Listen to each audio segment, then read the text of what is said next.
আসসালামু আলাইকুম ওয়া রাহমাতুল্লাহ। আলহামদুলিল্লাহি ওয়াহদা ওয়াসসালাতু ওয়াসসালামু আলা মান লা নাবিয়্যা বা'দা। আম্মা বা'দ, ফাআউযু বিল্লাহি মিনাশ শাইতানির রাজীম। ওয়ালাউ আশরাকু লাহাবিতা আনহুম মা কানু ইয়ামালুন।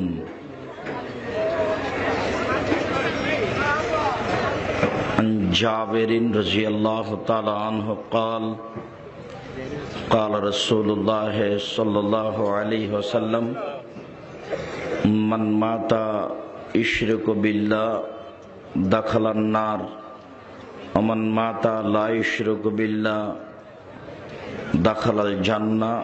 রাহুল বুখারী ও মুসলিম। সম্মানিত উপস্থিতি, প্রশংসা আল্লাহর জন্য, শান্তি অবতীর্ণ হোক আল্লাহর রাসূলের উপর সাল্লাল্লাহু আলাইহি ওয়াসাল্লাম। আজকের দিনী বৈঠকে সংক্ষিপ্ত সময়ে বক্তব্যের বিষয় শিরক। শিরক সম্পর্কে এক গুরুত্বপূর্ণ সংক্ষিপ্ত তথ্যবহুল বিবরণের চেষ্টা করব ইনশাআল্লাহুল আজিজ।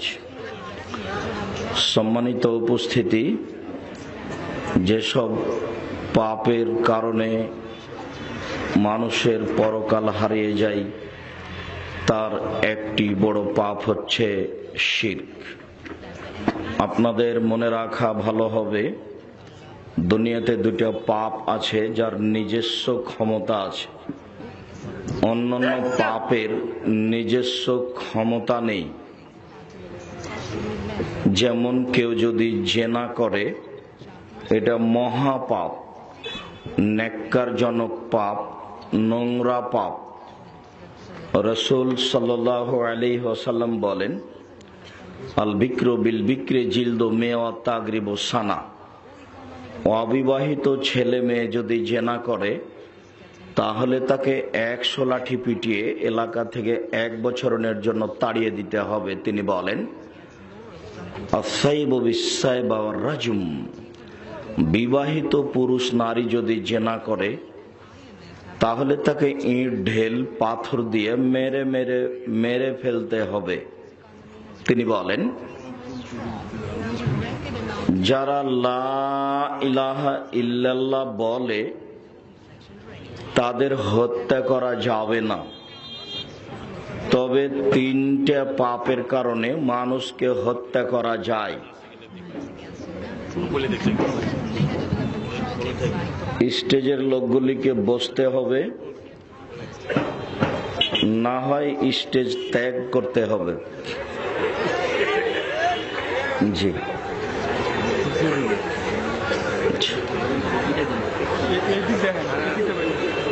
এই ছেলে,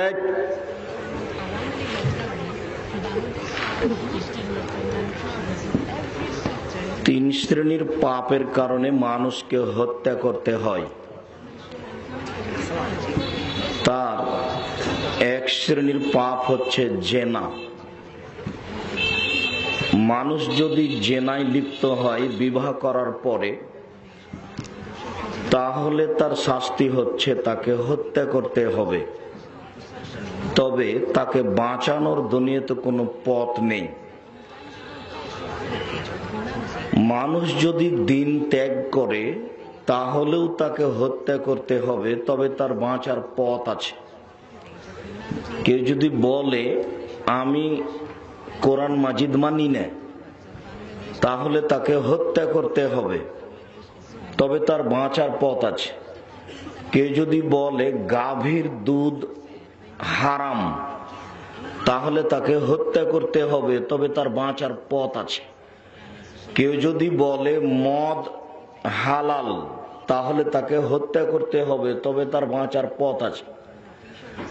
সরকারিভাবে তার গলায় ফাঁস দেওয়া হয়েছে, ফাঁস টান টান, তখনও বলছে আমার ভুল হয়েছে, আমার ভুল হয়েছে, কথা আমি প্রত্যাহার করলাম, তাহলে তার আর ফাঁসি হবে না। তবে পাপ ছিল হত্যার যোগ্য। কেউ যদি কাউকে হত্যা করে তাহলেও তাকে হত্যা করতে হবে, তার নাম হচ্ছে কেসাস। কেউ যদি কাউকে হত্যা করে তাহলে তাকেও হত্যা করতে হবে, তার নাম কেসাস। তবে তার বাঁচার পথ আছে। সরকারিভাবে তার গলায় ফাঁস দেওয়া হয়েছে, ফাঁস টান টান। তখন নিহত ব্যক্তির বাপ মা গিয়ে বলছে, থাক থাক থাক, আমরা মাফ করে দিচ্ছি, আমরা কেসাস নিব না, আমরা মাফ করে দিলাম। তাহলে তাকে ফাঁস থেকে নামিয়ে নিতে হবে, তার ফাঁসি হবে না। বিবাহ করার পরে যদি কেউ জেনায় লিপ্ত হয় তাহলে তার বাঁচার পৃথিবীতে কোনো পথই নেই। তাকে যদি বাঁচাতে হয় তাহলে মোহাম্মদ সাল্লাল্লাহু আলাইহি সাল্লামকে আবার পৃথিবীতে আসতে হবে। যেহেতু কিয়ামত পর্যন্ত মোহাম্মদ সাল্লাল্লাহু আলাইহি সাল্লাম আর পৃথিবীতে আসবেন না, কাজেই এই সিদ্ধান্ত আর কোনোদিন পরিবর্তন হবে না। বিবাহ করার পরে যদি কেউ জেনায় লিপ্ত হয় তাহলে তাকে ইট ঢেল পাথর দিয়ে মেরেই ফেলতে হবে, এর বিকল্প পথ পৃথিবীতে নেই। এর পরেও জেনা করেছে, এর একটা পাপ হয়েছে, যদি ক্ষমা চাই ক্ষমা হয়ে যাবে, যদি ক্ষমা না চাই তাহলে এটা বিচারের মাঠে পাপের পাল্লায় উঠে যাবে, কিন্তু দুনিয়াতে তার কোনো ক্ষতি করবে না। দুনিয়াতে দুইটা পাপ আছে, যে পাপ দুনিয়াতেই মানুষের ক্ষতি করে, তার একটা পাপের নাম শিরক আর একটা পাপের নাম বিদআত। কয়েক মিনিট যাবত যা বললাম তা বুঝাতে পারিনি, আবার একটু বলি। দুনিয়াতে দুটা পাপ আছে যার নিজস্ব ক্ষমতা আছে, অন্য পাপের কোনো নিজস্ব ক্ষমতা নেই। তার একটা জেনা একটা মহাপাপ দেখাচ্ছিলাম, মহাপাপ, এরপরও এর কোনো নিজস্ব ক্ষমতা নেই। কারো যদি এই পাপ ঘটে যায়, ক্ষমা চাই, ক্ষমা হবে ইনশাআল্লাহ। যদি ক্ষমা না চাই তাহলে এই পাপটা বিচারের মাঠে পাপের পাল্লায় উঠে যাবে, দুনিয়াতে তার কোনো ক্ষতি করবে না। কিন্তু দুনিয়াতে দুটা পাপ আছে যার নিজস্ব ক্ষমতা আছে, যে দুনিয়াতেই মানুষের ক্ষতি করতে পারে। তার একটা পাপের নাম শিরক আর একটা পাপের নাম বিদআত। শিরক করলে অতীতের নেকি নষ্ট হয়ে যায়, এটা তার ক্ষমতা। শিরক করলে আল্লাহকে হেয় তুচ্ছ করা হয়, শিরক করলে আল্লাহকে অপমান করা হয়, শিরক করলে আল্লাহকে খাটো করা হয়, শিরক করলে অতীতের নেকি নষ্ট হয়ে যায়। এটা হলো তার নিজস্ব ক্ষমতা। বিদআত করলে ইবাদত কবুল হয় না, বিদআত করলে আল্লাহ রাসূলকে অপমান করা হয়, বিদআত করলে আল্লাহ রাসূলকে খাটো করা হয়। এটা হলো তার নিজস্ব ক্ষমতা। যেহেতু শিরক বলবো, কাজেই এইটা রেখে বিদআত দুই একটা বাক্য বলে নিয়ে সামনের দিকে যাই। আমরা যে বিষয়ে সূচনায় কথা বলতে চেয়েছি তা আসছে, একটু পরে আসছে। সম্মানিত উপস্থিতি,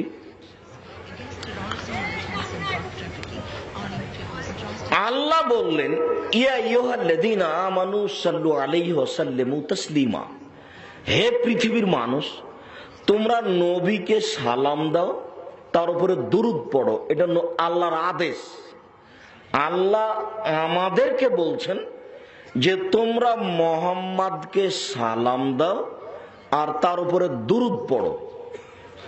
তখন সাহাবীগণ নবীকে বলতে লাগলেন, আমরা তো সালাম দিতে জানি কিন্তু দুরূদ তো পড়তে জানি না, কিভাবে দুরূদ পড়তে হবে সেটা বলে দেন। যেহেতু আল্লাহ আমাদেরকে বলছেন আপনার উপরে দুরূদ পড়তে, তা আমাদেরকে তো পড়াই লাগবে, তো বলেন তাহলে আমরা কি পড়ব। এইটা সাহাবীগণ নবীকে বললেন। তখন আমাদের নবী দরুদ শিখিয়ে দিচ্ছেন আমাদেরকে, সাহাবীগণকে শিখিয়ে দিচ্ছেন। কুলু, তোমরা বলো, আল্লাহুম্মা সাল্লি আলা মুহাম্মাদি ওয়া আলা আলি মুহাম্মাদ কামা সাল্লাইতা আলা ইব্রাহিম ওয়া আলা আলি ইব্রাহিম ইন্নাকা হামিদুম মাজিদ। আল্লাহুম্মা বারিক আলা মুহাম্মাদি ওয়া আলা আলি মুহাম্মাদ কামা বারাকতা আলা ইব্রাহিম ওয়া আলা আলি ইব্রাহিম ইন্নাকা হামিদুম মাজিদ। এইটা দুরূদ আমাদের নবী সাহাবীগণকে শিখিয়ে দিলেন। এটা আমরা কিয়ামত পর্যন্ত বলবো। তো এখন মাওলানা সাহেব বলছেন আপনাদের ধামরায়ের ওই হুজুর, আল্লাহুম্মা সাল্লি আলা সাইয়্যিদিনা মাওলানা নাবিয়ানা মুহাম্মদ। এই দুরূদ যদি নবীর না হয় তাহলে এর নাম বিদআত, তার ইবাদত কবুল হবে না। যারা সমর্থন জানিয়েছে কারো ইবাদত কবুল হবে না। এই দুরূদ যদি নবীর না হয়, হুজুরের পাগড়ি যত বড়ই হোক না কেন, হুজুরকে জাহান্নাম যেতেই হবে। হুজুরের আলখাল্লা জুব্বা যত বড়ই হোক না কেন, হুজুরের শেষ পরিণাম জাহান্নাম, এর বিকল্প কোনো পথ নেই। এর নাম বিদআত।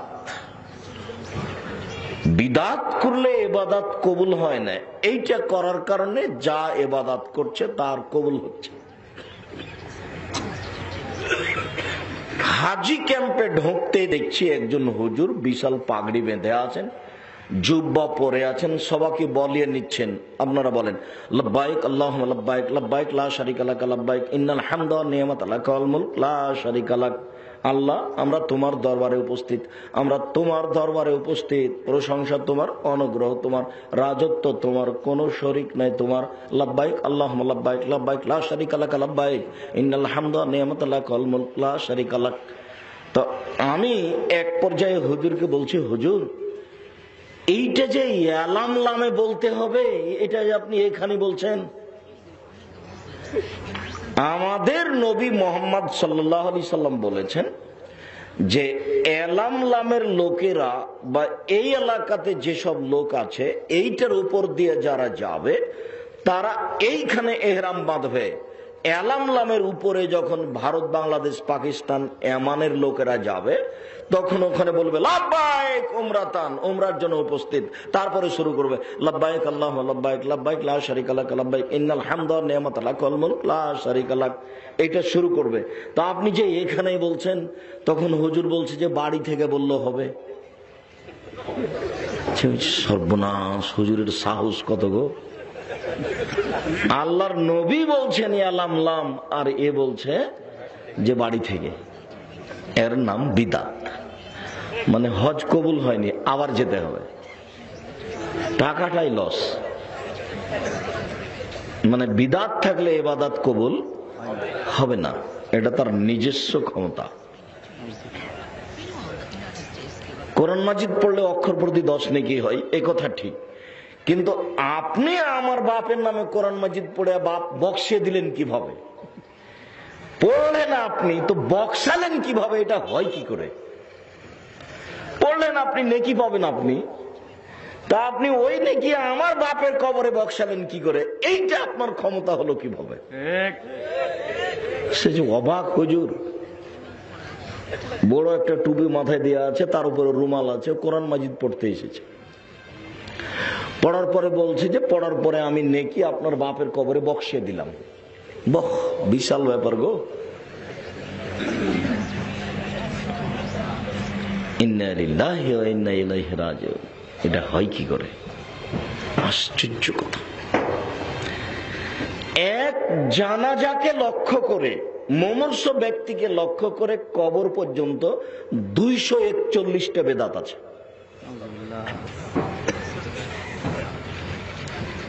এক মিনিট, লোকটা মরে মরে, জান যায় যায়, পাশে বলেন লা ইলাহা ইল্লাল্লাহ। ওই লোকটাও যদি কোনো সময় লা ইলাহা ইল্লাল্লাহ বলে তাহলে জান্নাতে চলে যাবে। আপনি তার পাশে কোরআন মাজিদ পড়লেন কেন? এর নাম বিদআত।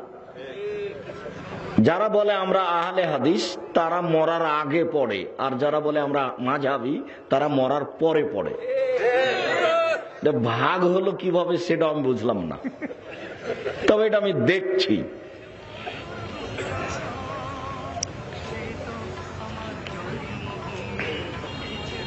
অসুস্থ হয়েছে, আপনি গিয়ে দেখে আসেন।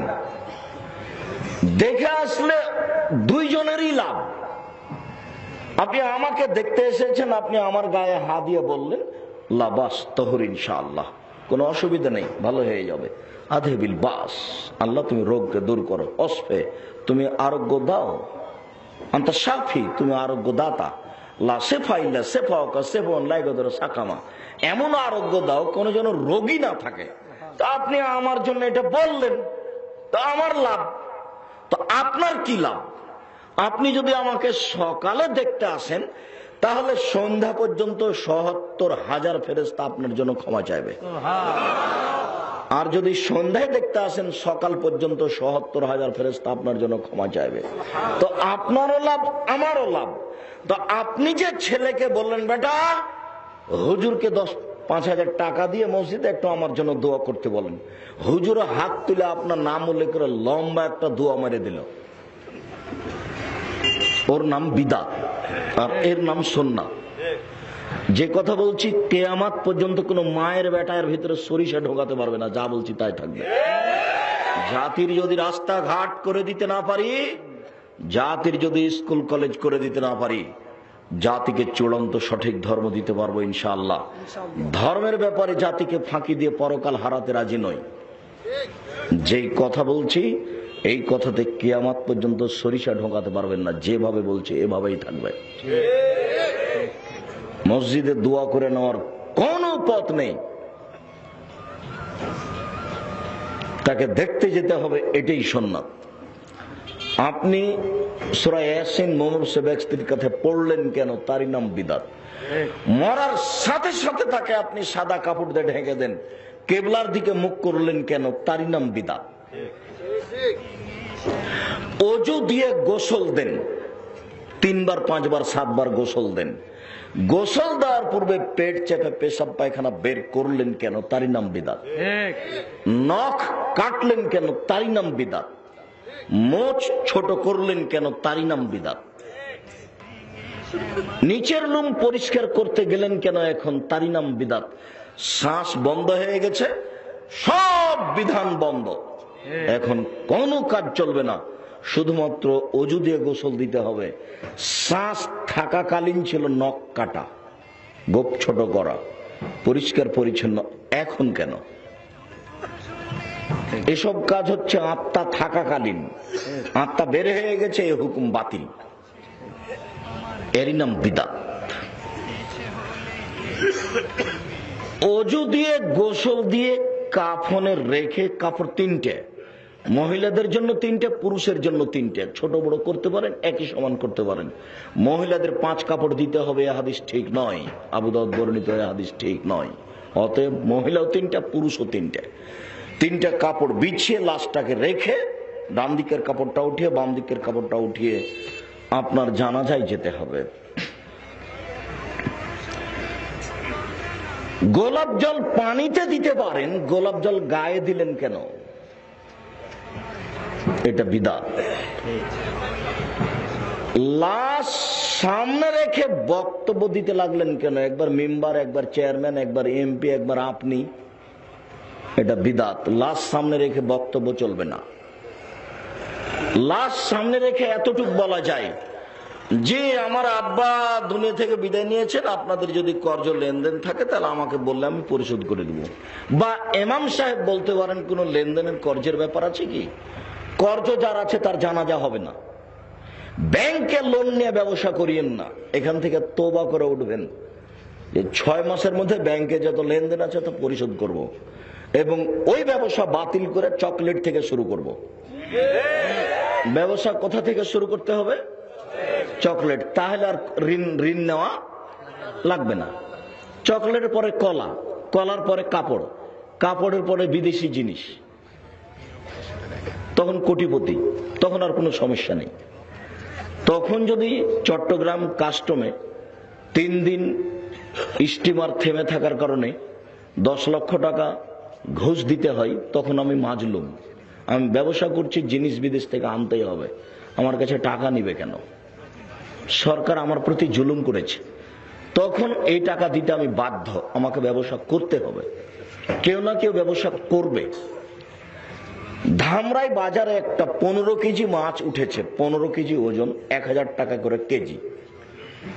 যদি এই মাছটা রিক্সাওয়ালা কিনে তাহলে ওর সাথে আল্লাহ কথা বলবেন না।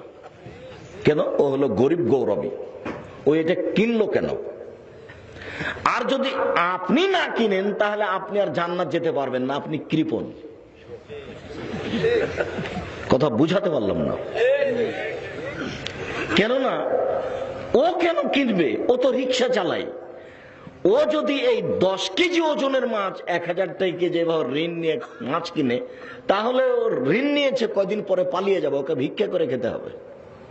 ওই মাছ কিনলো কেন? ওকে বাজারে পুঁটির মাছ কিনতে হবে। ও হলো গরিব গৌরবী। 3 শ্রেণীর মানুষের সাথে আল্লাহ বিচারের মাঠে কথা বলবেন না। তার এক শ্রেণীর মানুষ হচ্ছে বেশি বয়সে জেনা করে যে, তার এক শ্রেণীর মানুষ হচ্ছে মিথ্যা কথায় দায়িত্ব পালন করে যে, মিথ্যুক চেয়ারম্যান, মিথ্যুক এমপি, মিথ্যুক মন্ত্রী, মিথ্যুক ডিসি, মিথ্যুক এডিসি, মিথ্যুক টিওনো, মিথ্যুক ইউনো, মিথ্যুক হেড মাওলানা, মিথ্যুক হেডমাস্টার, মিথ্যুক প্রিন্সিপাল, মিথ্যুক জেল সুপার। যারা যেখানে মিথ্যা কথায় দায়িত্ব পালন করছে, সে যত বড়ই পরহেজগার হোক না কেন, বিচারের মাঠে আল্লাহ তার সাথে কথা বলবেন না। সে যদি প্রতি বছর হজ করে এবং উমরা করে, আল্লাহ তার সাথে কথা বলবেন না। দায়িত্ব কথা, মিথ্যা কথায় যে দায়িত্ব পালন করে, তার সাথে আল্লাহ কথা বলবেন না।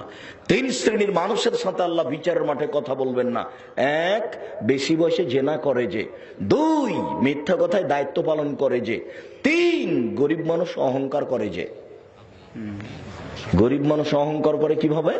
ওই যে রিক্সার সিটের উপরে বসে আছে। আমি বলছি চলো তো একটু বাজারে যাই, তো বলছে আমি এখন যাব না। আরে বেটা, তুমি যাওয়ার জন্য তো এসেছো, এখন যাবা না মানে? এখনই যেতে হবে, যাবে না কেন? এটা হলো তার অহংকার। যাবে না কেন? জমিতে ধান পেকে গেছে, বৃষ্টি হচ্ছে, নষ্ট হচ্ছে। আমি বলছি চলো গো, আমার ধানগুলো একটু জমি থেকে কেটে দাও। বলছে যে 2 দিন কাজ করব না। 2 দিন কাজ করবো না মানে? তুমি তো কাজ করেই খাও, কাজ তো এখনই করতে হবে। এ হলো গরিব গৌরবী। রুই মাছ কিনেছে যে দামি, ও হলো গরিব গৌরব, ওর সাথে আল্লাহ কথা বলবেন না। আর 3 শ্রেণীর মানুষ জাহান্নামে যাবে। তার 1 শ্রেণীর মানুষ হচ্ছে সহনতা, কৃপণতাকে মেনে নেয় যে কৃপণ, বাজারে সবচেয়ে দামি মাছ আপনাকে কিনতে হবে। এই এলাকায় সবচেয়ে ধনী মানুষ আপনি। আপনি টাকা কম নিয়ে বাজারে গেছেন কেন? 20,000 টাকার হাতের নিচে বাজারে যাবেন না। কোনো মাছ কিনা লাগতেও পারে, যদি আপনিও না কিনেন, গরিব মানুষ তো কিনবে না। শেষ পর্যন্ত সন্ধ্যা পর্যন্ত মাছটা সরে যাবে, পচে যাবে, নষ্ট হবে। তাহলে আপনি ক্ষতি করলেন। অতএব তাহাজ্জুদ পড়লে আপনার আর জান্নাত হবে না, আপনার জাহান্নাম হবে। আপনি কৃপণ।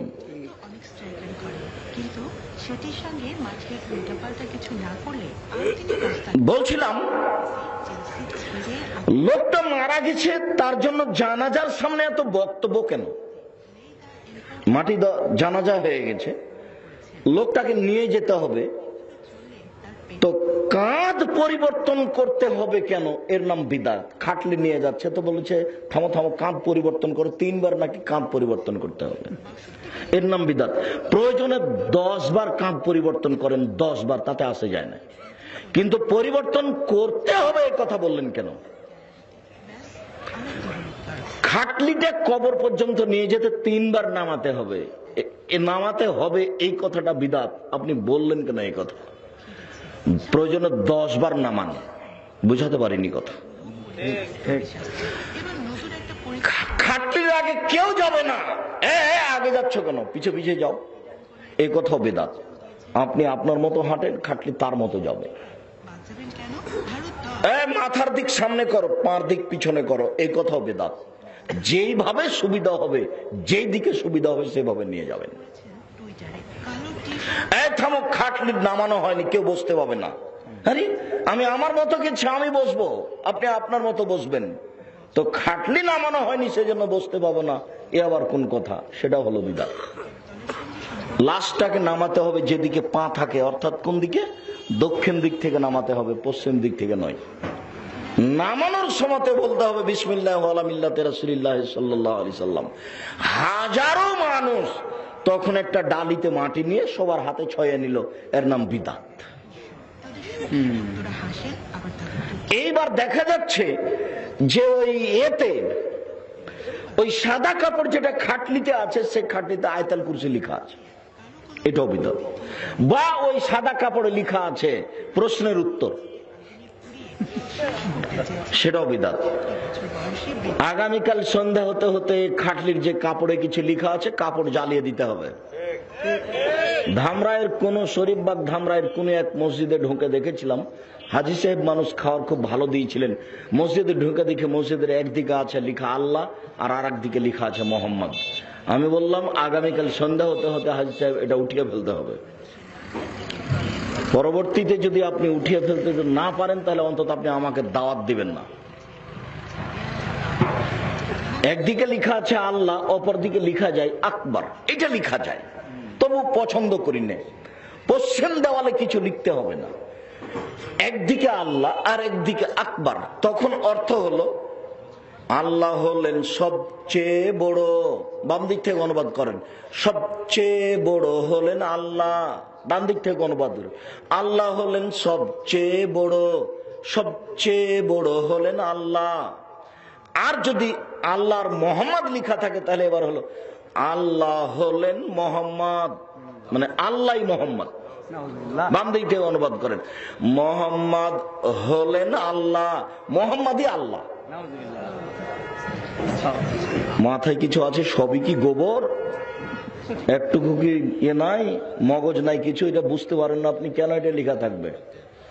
পশ্চিম দেওয়ালে কোনো কিছু থাকবে না, এমনকি ওই লাল বাতি তো বহু দূরের কথা, ঘড়ি দেওয়ার কোনো কিছু থাকবে না পশ্চিম দেওয়ালে, একবারে সাদা থাকবে, কোন প্রকার টাইলস দেওয়া থাকবে না, সব এক কালার থাকবে। যেই টাইলসে ছবি দেখা যায় না সেটা থাকবে, কোন রঙিন বা কোন ছবিওয়ালা টাইলস মসজিদে থাকবে না। যদি কোনো কিছু লিখতে হয় তাহলে থাকবে পূর্ব দেওয়ালে, যদি ঘড়ি থাকে পূর্ব দেওয়ালে থাকবে, কোন যদি নির্দেশনা থাকবে পূর্ব দেওয়ালে থাকবে, পশ্চিম দেওয়ালে কোনো কিছু থাকবে না। আপনি যে লিখলেন মোবাইল ফোন বন্ধ করুন, সামনে লিখলেন, এখন আল্লাহ আকবার বলার পরে বলছে মোবাইল ফোন বন্ধ করুন।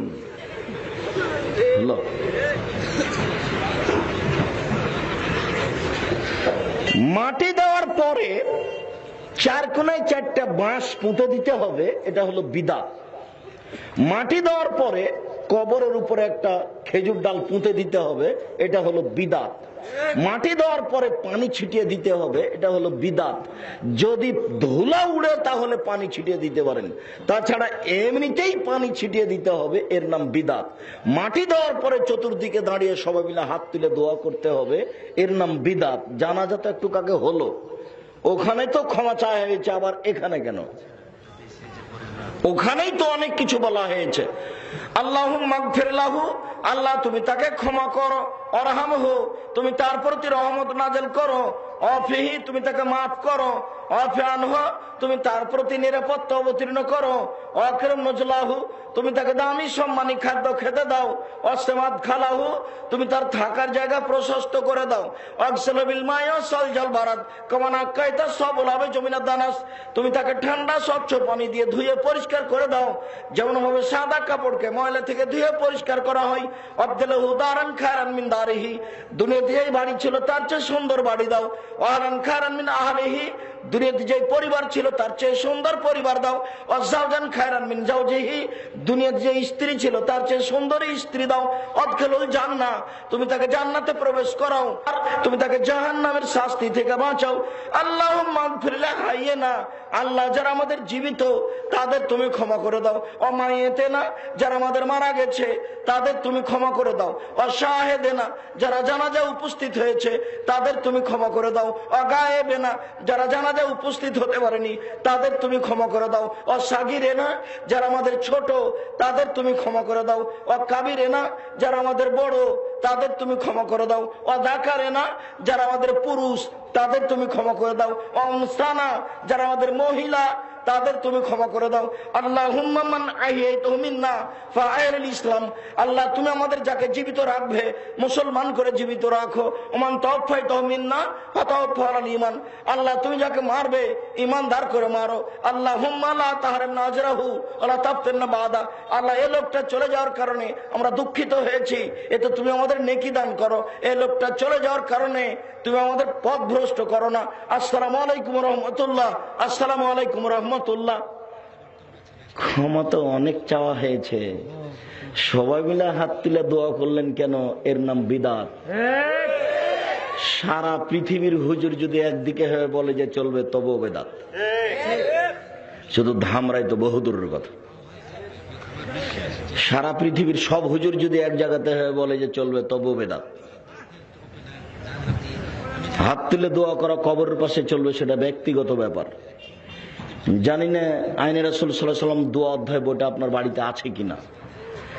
তার মানে আমি লিখেছি, আমাকে কিনতে বলছেন নাকি? 42টা সহিহ হাদিস দেওয়া আছে, 42টা হাত তুলে দোয়া করার। 16টা স্থান আছে কোথায় কোথায় হাত তুলে দোয়া করতে হবে এবং কিভাবে করতে হবে তা উল্লেখ করা আছে। এরপরে বাড়িতে গিয়ে দেখছি সবাইকে মিষ্টি খাওয়াচ্ছে। যেই বাড়িতে মানুষ মরেছে সেই বাড়িতে 3 দিন খাওয়ার দিয়ে আসতে হবে। এই বাড়িতে সেদিনই মিষ্টি হলো কেন? এই বাড়িতে সেদিন খানা পানি হলো কেন? এর নাম বিদআত। এটা হলো আহলে হাদিসদের বিদআত। আর যারা মাযহাবী তাদের বেদাত হলো 4 দিনের দিন, 40 দিনের দিন। 4 দিনের দিন গরু জবাই করেছে, সবাই খাবে। 40 দিনের দিন গরু জবাই করেছে, সবাই খাবে। বিশাল খানা, বাপ মরেছে তারই। আচ্ছা 1 মিনিট, এখান থেকে এখন চলে যাব। আল্লাহর নবী হোসাইনের পাশে আল্লাহ নবী ছিলেন। তো হোসাইন ছিল জাকাতের সাদকার খেজুরের কাছে। একটা খেজুর হোসাইন তুলে মুখে দিয়েছেন, হোসাইন রাদিয়াল্লাহু আনহু। আল্লাহ রাসূল লাফ দিয়ে গিয়ে মুখে আঙ্গুল ঢুকিয়ে একবারে খেজুরটা বের করে চি চি চি চি চি করেছো কি, কিক কিক কিক, বের করো বের করো। আর এটা সাদকার খেজুর, সাদকা হচ্ছে মানুষের ময়লা। এটা আমি খাই না, আমার বংশ খায় না, আমার বাড়িতে যারা কাজ করে কাজের লোক তারা খায় না, তাদের উপর হারাম। করেছো কি তুমি? সাদকা মানুষের ময়লা, সাদকা আমি খাবো কেন? আমার বংশ কেন খাবে? আমার বাড়িতে যে কাজ করে সেও খেতে পাবে না। শোনো, যে কাজ করে খেতে পারে সে সাদকা খেতে পারে না। আপনার বাপের নামে যে গরু জবাই করলেন তো এটা তো সাদকা, এটা মানুষের ময়লা। এটা আপনার চাচা ধনী মানুষ, বিত্তশালী, ধামরায় বাড়ি, সেটাও সাদকা খেতে পারে কি করে? গাড়ি নিয়ে এসেছে, বউ বেটি নিয়ে এসেছে ওই মরা মানুষের খাওয়ার খেতে। ওই খাদ্য ড্রেনে লাথি দিয়ে ফেলে দিতে হবে, দেড়টা গোটাই ফেলে। কুকুরে খাবে ওই খাদ্য। কিসে খাবে? ওই খাদ্য কুকুরে খাবে। আব্দুর রাজ্জাক সাহেব, লাথি দিয়ে ড্রেনে ফেলে দিতে বলছেন কেন? আপনি তো বলেছেন যে ভাত পড়ে গেলে তুলে নিতে হবে। জি, শুধু আমি তাই বলিনি, আমি বলেছি এজা সাকাতাত মিন আহাদিকুমাল লোকমা, তোমাদের যদি ভাত পড়ে যায় তাহলে ফাল ইউমিথা মিন আদা, আল্লাহ রাসূল বলছেন ময়লাটা ভাত থেকে সরিয়ে দাও। ওয়াল ইয়াকুলহা, সেজন্য ওই ভাতটা খেয়ে নেয়। ওয়ালা ইয়াদাহা লিশাইতান, ভাতটা যেন শয়তানের জন্য ছেড়ে না রাখে। ওয়ালা ইয়াদরি ফিয়াতিনাল বারাকা, কোন ভাতে বরকত রয়েছে তার জানা নাই। অতএব ওই যে ভাতটা পড়ে আছে ওইটাতেই বরকত থাকতে পারে। ওইটা যদি ঝাড়ু দিয়ে ফেলে দেওয়া হয় তাহলে বাড়ির বরকত চলে যাবে। কোটি টাকা ইনকাম করলো তার বাড়িতে আর বরকত হবে না। স্বামী স্ত্রী 2 জন মিলে যদি ইনকাম করে তাহলে বাড়িতে আর বরকত নিয়ে আসতে পারবে না, এর নাম বরকত। অতএব ওই ভাতটা ফেলিও না, খেয়ে নাও। বুখারী মুসলিম। এ কথা আল্লাহর নবী বলেছেন, এ কথা আমি শতদিন বলেছি। এরপরে বলছি লাথি দিয়ে দেখকে ড্রেনে ফেলে দিতে হবে, ভাত কুকুরে খাবে কেন? এ ভাত হলো নিকৃষ্ট খাদ্য, যে মানুষের ময়লা, এটা ফকির খাবে। তো আজকে ফেলে দিতে হবে কেন? আপনি বলেন যে ফকিরে খাবে, তো আজকে ফকিরেও খেতে পাবে না, এই জন্য যেটা শিরকি খাদ্য 4 দিনে দিন করেছে। করতে হতো কখন? অনির্ধারিত দিনে। শুধু ফকিরের জন্য করলে কবে করত? অনির্ধারিত দিনে। কথা মনে হয় বুঝতে পারেন না। 40 দিনের দিন নয়, 4 দিনের দিন নয়, এমনি করলে ফকিরে খেতে পারে, কিন্তু নির্ধারিত করলে সেটা শিরক হয়েছে। সম্মানিত উপস্থিতি, আমি এমনিতেই কথা প্রসঙ্গে চট করে একটা বিদাতের ছোট্ট একটা তালিকা পেশ করলাম। হাজারো বেদাত আছে।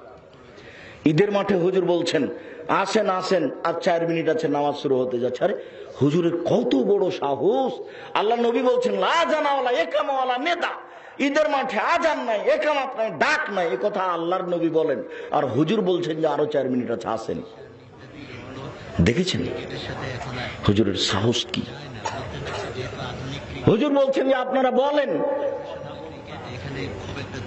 আল্লাহু আকবার, আল্লাহু আকবার, লা ইলাহা ইল্লাল্লাহ, আল্লাহু আকবার, আল্লাহু আকবার, ওয়ালিল্লাহিল হামদ। জি না, ঈদের মাঠে হুজুর এটা বলতে পাবেন না। আগে সালাত, তারপরে কোনো কথা বললে তাকে বক্তব্যের সময় বলতে হবে, এখন নয়। আগে সালাত, তারপরে যদি বলতেই হয় তাহলে ওই যে যখন চন্দ্র উঠে গেছে রমজানে আর শাওয়ালের মাগরিবের টাইমে বলে দিবেন ইমাম সাহেব আপনারা সবাই শুরু করেন, এই যে শাওয়ালের চন্দ্র উঠে গেছে, সবাই বলুন, মসজিদের মহিলা পুরুষ মুসল্লি সবাই আল্লাহু আকবার, আল্লাহু আকবার, লা ইলাহা ইল্লাল্লাহ, আল্লাহু আকবার, আল্লাহু আকবার, ওয়ালিল্লাহিল হামদ। এটা বলতে থাকবেন ওই মাগরিবের পর থেকে নিয়ে। ঈদের মাঠে বলতে বলছেন কেন? আবার নাম সালাতের পূর্বে কেন? সালাতের পরে যখন বক্তব্যে দাঁড়াবেন তখন বলতে পারেন। হুজুর ধর্মই বুঝে না। ঈদের মাঠে আবার সালাতের আগে চেয়ারম্যান সাহেব বক্তব্য দিচ্ছেন, ইমাম সাহেব বক্তব্য দিচ্ছেন, কত কে বক্তব্য দিচ্ছে, তারপরে ঈদের সালাত। এই সবই বেদাত। বেদাতে খালি পূর্ণ হয়ে আছে। বাংলাদেশ, ভারত, পাকিস্তানের উপর দিয়ে বেদাত চলে বিপদ সীমার উপর দিয়ে। আমরা শুনেছি যে বন্যে চলে বিপদ সীমার উপর দিয়ে। আসলে জিনা, শিরক এবং বিদাত চলে বিপদ সীমার উপর দিয়ে। বলছিলাম আজকের যেটা কথা সূচনায়, সেটা হলো এই ছেলে তুমি আমার মোবাইলে কথা লিখলে কেন যে হ্যাপি নিউ ইয়ার? খ্রিস্টানের বছর হলো ইংরেজি মাস জানুয়ারি, বছরের প্রথম। এটা ইহুদি খ্রিস্টানের খুশি হতে পারে, তোমার কি করে হলো? এই অশিক্ষিত বন্য বর্বর ছেলে, বোকা ছেলে, তুমি অশিক্ষিত, তোমার বাপ অশিক্ষিত, তোমার মা অশিক্ষিতা, তোমার জাতি অশিক্ষিত, তোমার হেডমাস্টার অশিক্ষিত। তোমার জাতিকে যদি আমি অশিক্ষিত প্রমাণ করতে না পারি বেটা, আমি জাতির সামনে বক্তব্য দেব না, তুমি মনে রেখো। আমি এই কথা 26 বছর থেকে বলছি, নতুন বলিনি। তুমি আমারও মোবাইলে লিখেছ হ্যাপি নিউ ইয়ার। নতুন বছর সুখময়, শুভ নতুন বছর। ইংরেজি মাস খ্রিস্টানের মাস, পহিলা বৈশাখ হিন্দুদের মাস। এইটা তোমার জন্য আনন্দের জিনিস হলো কি করে? তোমার বিদ্যা বুদ্ধি কি সবই হারিয়ে গেল? তুমি নিচে নামতে নামতে নামতে দেখি তুমি পায়খানা হয়ে গেছে, তার মানে আর নিচে যাওয়ার কোনো পথ নেই, তোমার কাছে কোনো হিসাব নিকাশই নেই। রাসূল সাল্লাল্লাহু আলাইহি সাল্লাম বলছেন আমার জীবনে 3টা বড় ভয়। আমার জীবন, আল্লাহ নবী বলছেন আমার জীবনে 3টা বড় ভয়। এক, আইম্মাতাম মুজিল্লিন, ভ্রান্ত হুজুর। হুজুর ভ্রান্ত হবে, এটাই আমার ভয়। 2, সাতালতাহে কাবাইল মিন উম্মতি বিল মুশরিকিন, আমার উম্মত হিন্দুদের সাথে মিশে যাবে, এইটা আমার ভয়। আমার উম্মত হিন্দুদের সাথে মিশে যাবে, এইটা আমার ভয়। 3, সাতাবুদু কাবাইল মিন উম্মাতিল আওসান, আমার উম্মত মূর্তি পূজা করবে, এইটা আমার ভয়। আমার উম্মত মূর্তি পূজা করবে। কিছুক্ষণ পরে এখানে আবার আসছি ইনশাআল্লাহ। যে কথাটা এখানে রাখছি, এই কথাটা আবার আসছি। তোমার সাথে আমার এই কথাটা আগে বলেনি। হ্যাপি নিউ ইয়ার, শুভ বছর, এই কথা বলা প্রথমত শিরক। কেন?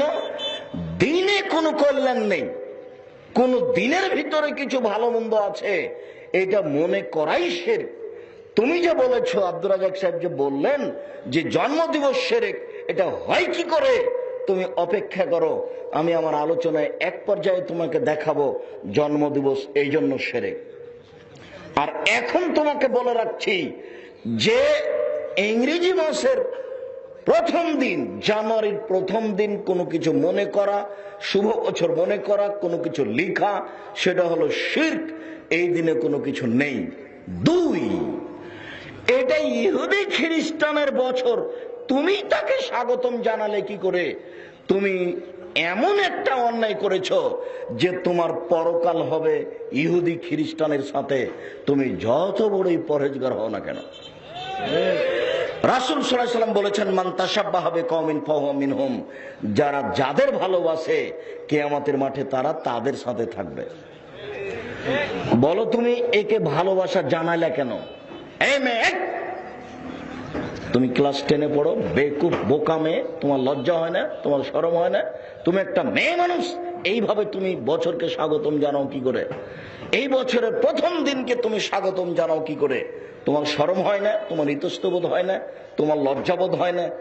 আপনাকে দেখলেও আমার খুব ভারী লাগে, আপনার স্ত্রী এখানে বসে আছে এখন ফ্যাশন বোরকা পরে।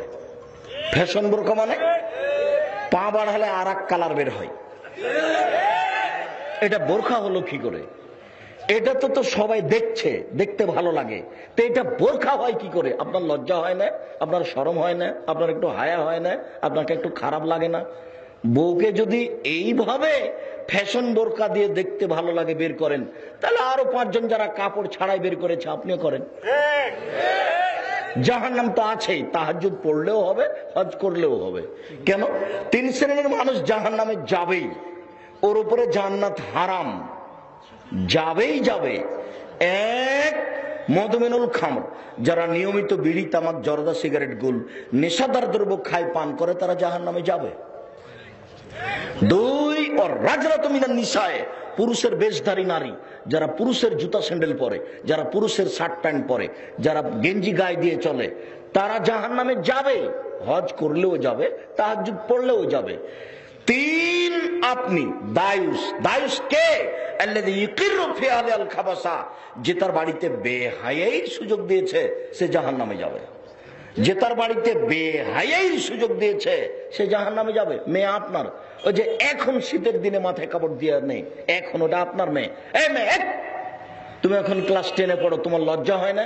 তুমি যেদিন ক্লাস 8-এ উঠেছিলে সেদিন তোমার হাইজ হয়েছিল, সেদিন তোমার বিবাহ লাইজ, তোমার 2টা বাচ্চা হতো। এখন তুমি ক্লাস 10-এ পড়ো, তোমার মাথায় কাপড় নাই কেন? মাথায় কাপড় দাও আগে, মাথায় কাপড় দাও। তোমার তো লজ্জা নেই, তোমার মারও নাই, তোমার বাপেরও নাই। বাপ বেটি লজ্জা বেঁচে খেয়েছো? শরম পাও না? হায়া হয় না? তোমার মা ফ্যাশন বোরকা পরে আছে কেন? তোমার বাপ দেখতে পায় না কাপুরুষ? তোমার বাপ কাপুরুষ, তোমার বাপ কাপুরুষ, তোমার বাপ কাপুরুষ। তোমার বাপকে ঘৃণা করি, ছি ছি, তোমার বাপকে ঘৃণা করি, ছি থু, তোমার বাপকে ঘৃণা করি। তোমার বাপের দুর্বলতার কারণে তোমার মা ফ্যাশন বোরকা পরে আছে। আবার কোমর চিকন, কোমর চিকন কারণে এটা বোরখা হয় কি করে? এক কালার হবে, ঢিলে ঢালা হবে। উপস্থিত বৈঠকের মুসলিম বোন শুনুন, আপনাকে সতর্ক করে যাচ্ছি, আগামীকাল সন্ধ্যা হতে হতে পোশাক পরিবর্তন করুন। আপনাকে বলছি, এদিকে শোনেন, গল্প করছেন কেন? আপনাকেই বলছি, 24 ঘন্টার মধ্যে পোশাক পরিবর্তন করুন। আর কোনোদিন ফ্যাশন বোরকা পরে বাইরে যাবেন না। মানুষকে বিপাকে ফেলে দিয়ে জান্নাত কেনার চেষ্টা করেন না, তাহাজ্জুদ পড়ে ভুল হিসাব। মানুষকে বিপাকে ফেলে নিজের রূপ চেহারা দেখিয়ে জান্নাত কেনার চেষ্টা করেন না। শোনেন, আপনাকে আর একটা কথা বলে আগায়, এদিকে শোনেন, ওদিকে কি গল্প করছে।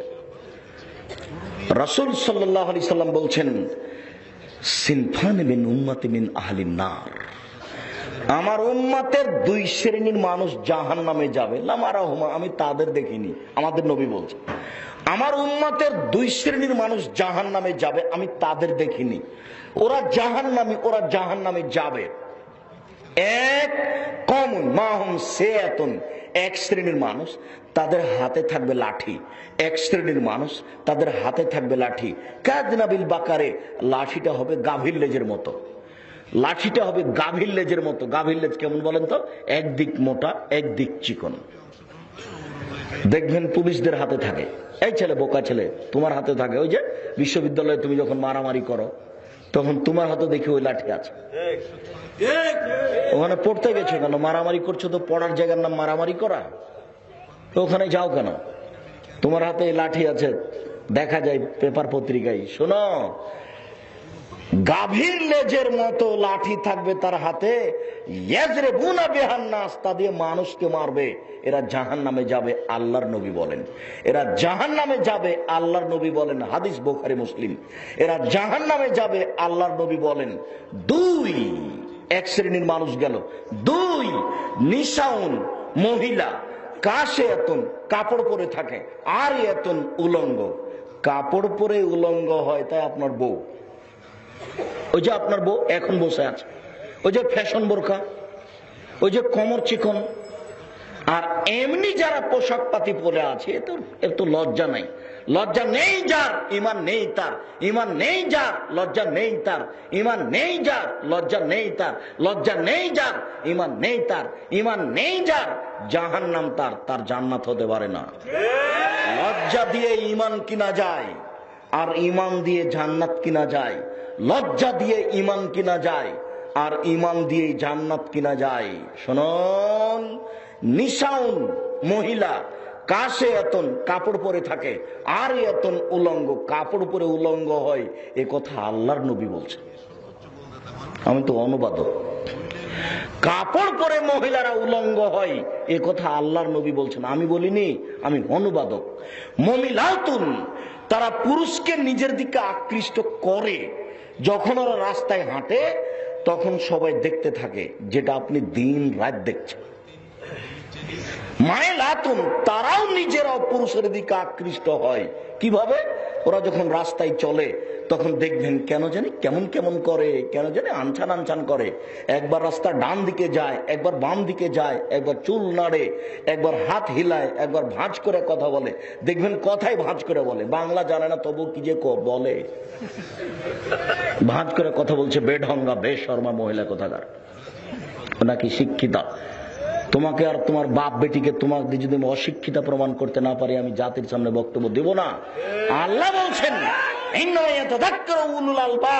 নিশ্চয় শিক্ষিত মানুষ ওরা, জ্ঞানীগুণী মানুষ ওরা, যারা উপদেশ গ্রহণ করে। যারা উপদেশ গ্রহণ করে তারা শিক্ষিত নয়, যারা উপদেশ গ্রহণ করে না তারা শিক্ষিত নয়, তারা জ্ঞানীগুণী নয়, এ কথা আল্লাহ তাআলা বলেন। অতএব আপনাকে সতর্ক করছি, উপস্থিত বৈঠকের মুসলিম বোন, আপনি সাবধান থাকুন। আপনাকেই বলছি, আল্লাহ রাসূল বলছেন, ইন্নাল মারাতা তুকবিলু ফি সূরাতি শয়তান ওয়া তুদবিরু ফি সূরাতি শয়তান। নিশ্চয় মহিলা শয়তানের বেশ ধরে আসে, নিশ্চয় মহিলা শয়তানের বেশ ধরে যায়, নিশ্চয় মহিলা শয়তানের বেশ ধরে আসে, নিশ্চয় মহিলারা শয়তানের বেশ ধরে যায়, নিশ্চয় মহিলারা শয়তানের বেশ ধরে আসে, নিশ্চয় মহিলারা শয়তানের বেশ ধরে যায়। তিনি বলেন, ইন্নান নিসা হাবাইলু শয়তান, নিশ্চয় মহিলারা শয়তানের জাল, নিশ্চয় মহিলারা শয়তানের জাল, নিশ্চয় মহিলারা শয়তানের জাল। দুঃখিত উপস্থিত বৈঠকের মুসলিম বোন, আমি এই কথা বলে আপনাকে গালি দিনি। শুনুন, এই কথা বলে আপনাকে আমি গালি দিনি। আমি একজন অনুবাদক। আল্লাহ নবী সকল মহিলাকে শয়তান বলেননি। যদি সকল মহিলাকে শয়তান বলে থাকেন, তাহলে খাদিজাও কি শয়তান? তাহলে আয়েশা রাদিয়াল্লাহু তাআলা আনহাও কি শয়তান? জি না, কখনো নয়। আবু হুরায়রা রাদিয়াল্লাহু তাআলা আনহু বলছেন যে জিবরাইল আল্লাহর নবীর কাছে আসলেন। আবু হুরায়রা রাদিয়াল্লাহু তাআলা আনহু বলেন যে জিবরাইল আল্লাহর নবীর কাছে আসলেন, এসে বলছেন, আল্লাহর নবী ওই যে ওই যে ওই যে ওই যে দেখেন, ওই যে খাদিজা আসছে, ওই যে খাদিজা, তার হাতে একটা বাটি আছে, তাতে খাদ্য আছে। যখন খাদিজা আপনার কাছে আসবে, ফাকরা আলাইহা সালামা মিন রাব্বিহা মিন্নি, আপনি একটু আল্লাহর পক্ষ থেকে তাকে সালাম দিবেন, আর আমার পক্ষ থেকে সালাম দিবেন, আর বলবেন অবাসরা বিল জান্নাহ, ওকে একটা জান্নাতের সুসংবাদ দিবেন, হীরা মুক্তা মাণিক্য দ্বারা তৈরি করা হয়েছে, যেখানে কোনো হইচই নেই। যখনই খাদিজা আসবেন তখন আপনি বলবেন, খাদিজা, আল্লাহ তোমাকে সালাম দিয়েছেন। খাদিজা, জিবরাইল তোমাকে সালাম দিয়েছে। খাদিজা, জান্নাতে তোমার জন্য একটা ঘর বানানো হয়েছে হীরা মুক্তা মাণিক্য দ্বারা, যেখানে কোনো হইচই নেই। হাদিস বুখারী মুসলিম, এদেশে একটা বই পাওয়া যায়, আদর্শ নারী। নাম শুনেছেন কোনোদিন? আব্দুর রাজ্জাক বিন ইউসুফ, ওতে এই হাদিস আছে। এদেশে একটা বই পাওয়া যায়, আদর্শ পরিবার। নাম শুনেছেন কোনোদিন? ওতে এই হাদিস আছে। কেন পড়েন না তা আমি বলতে পারছি না। কেন যে আপনি পড়েন না, কেন যে 10 টাকা খরচ করে নেন না। শুনুন, আল্লাহর নবী খাদিজাকে শয়তান বলেননি রাদিয়াল্লাহু তাআলা না।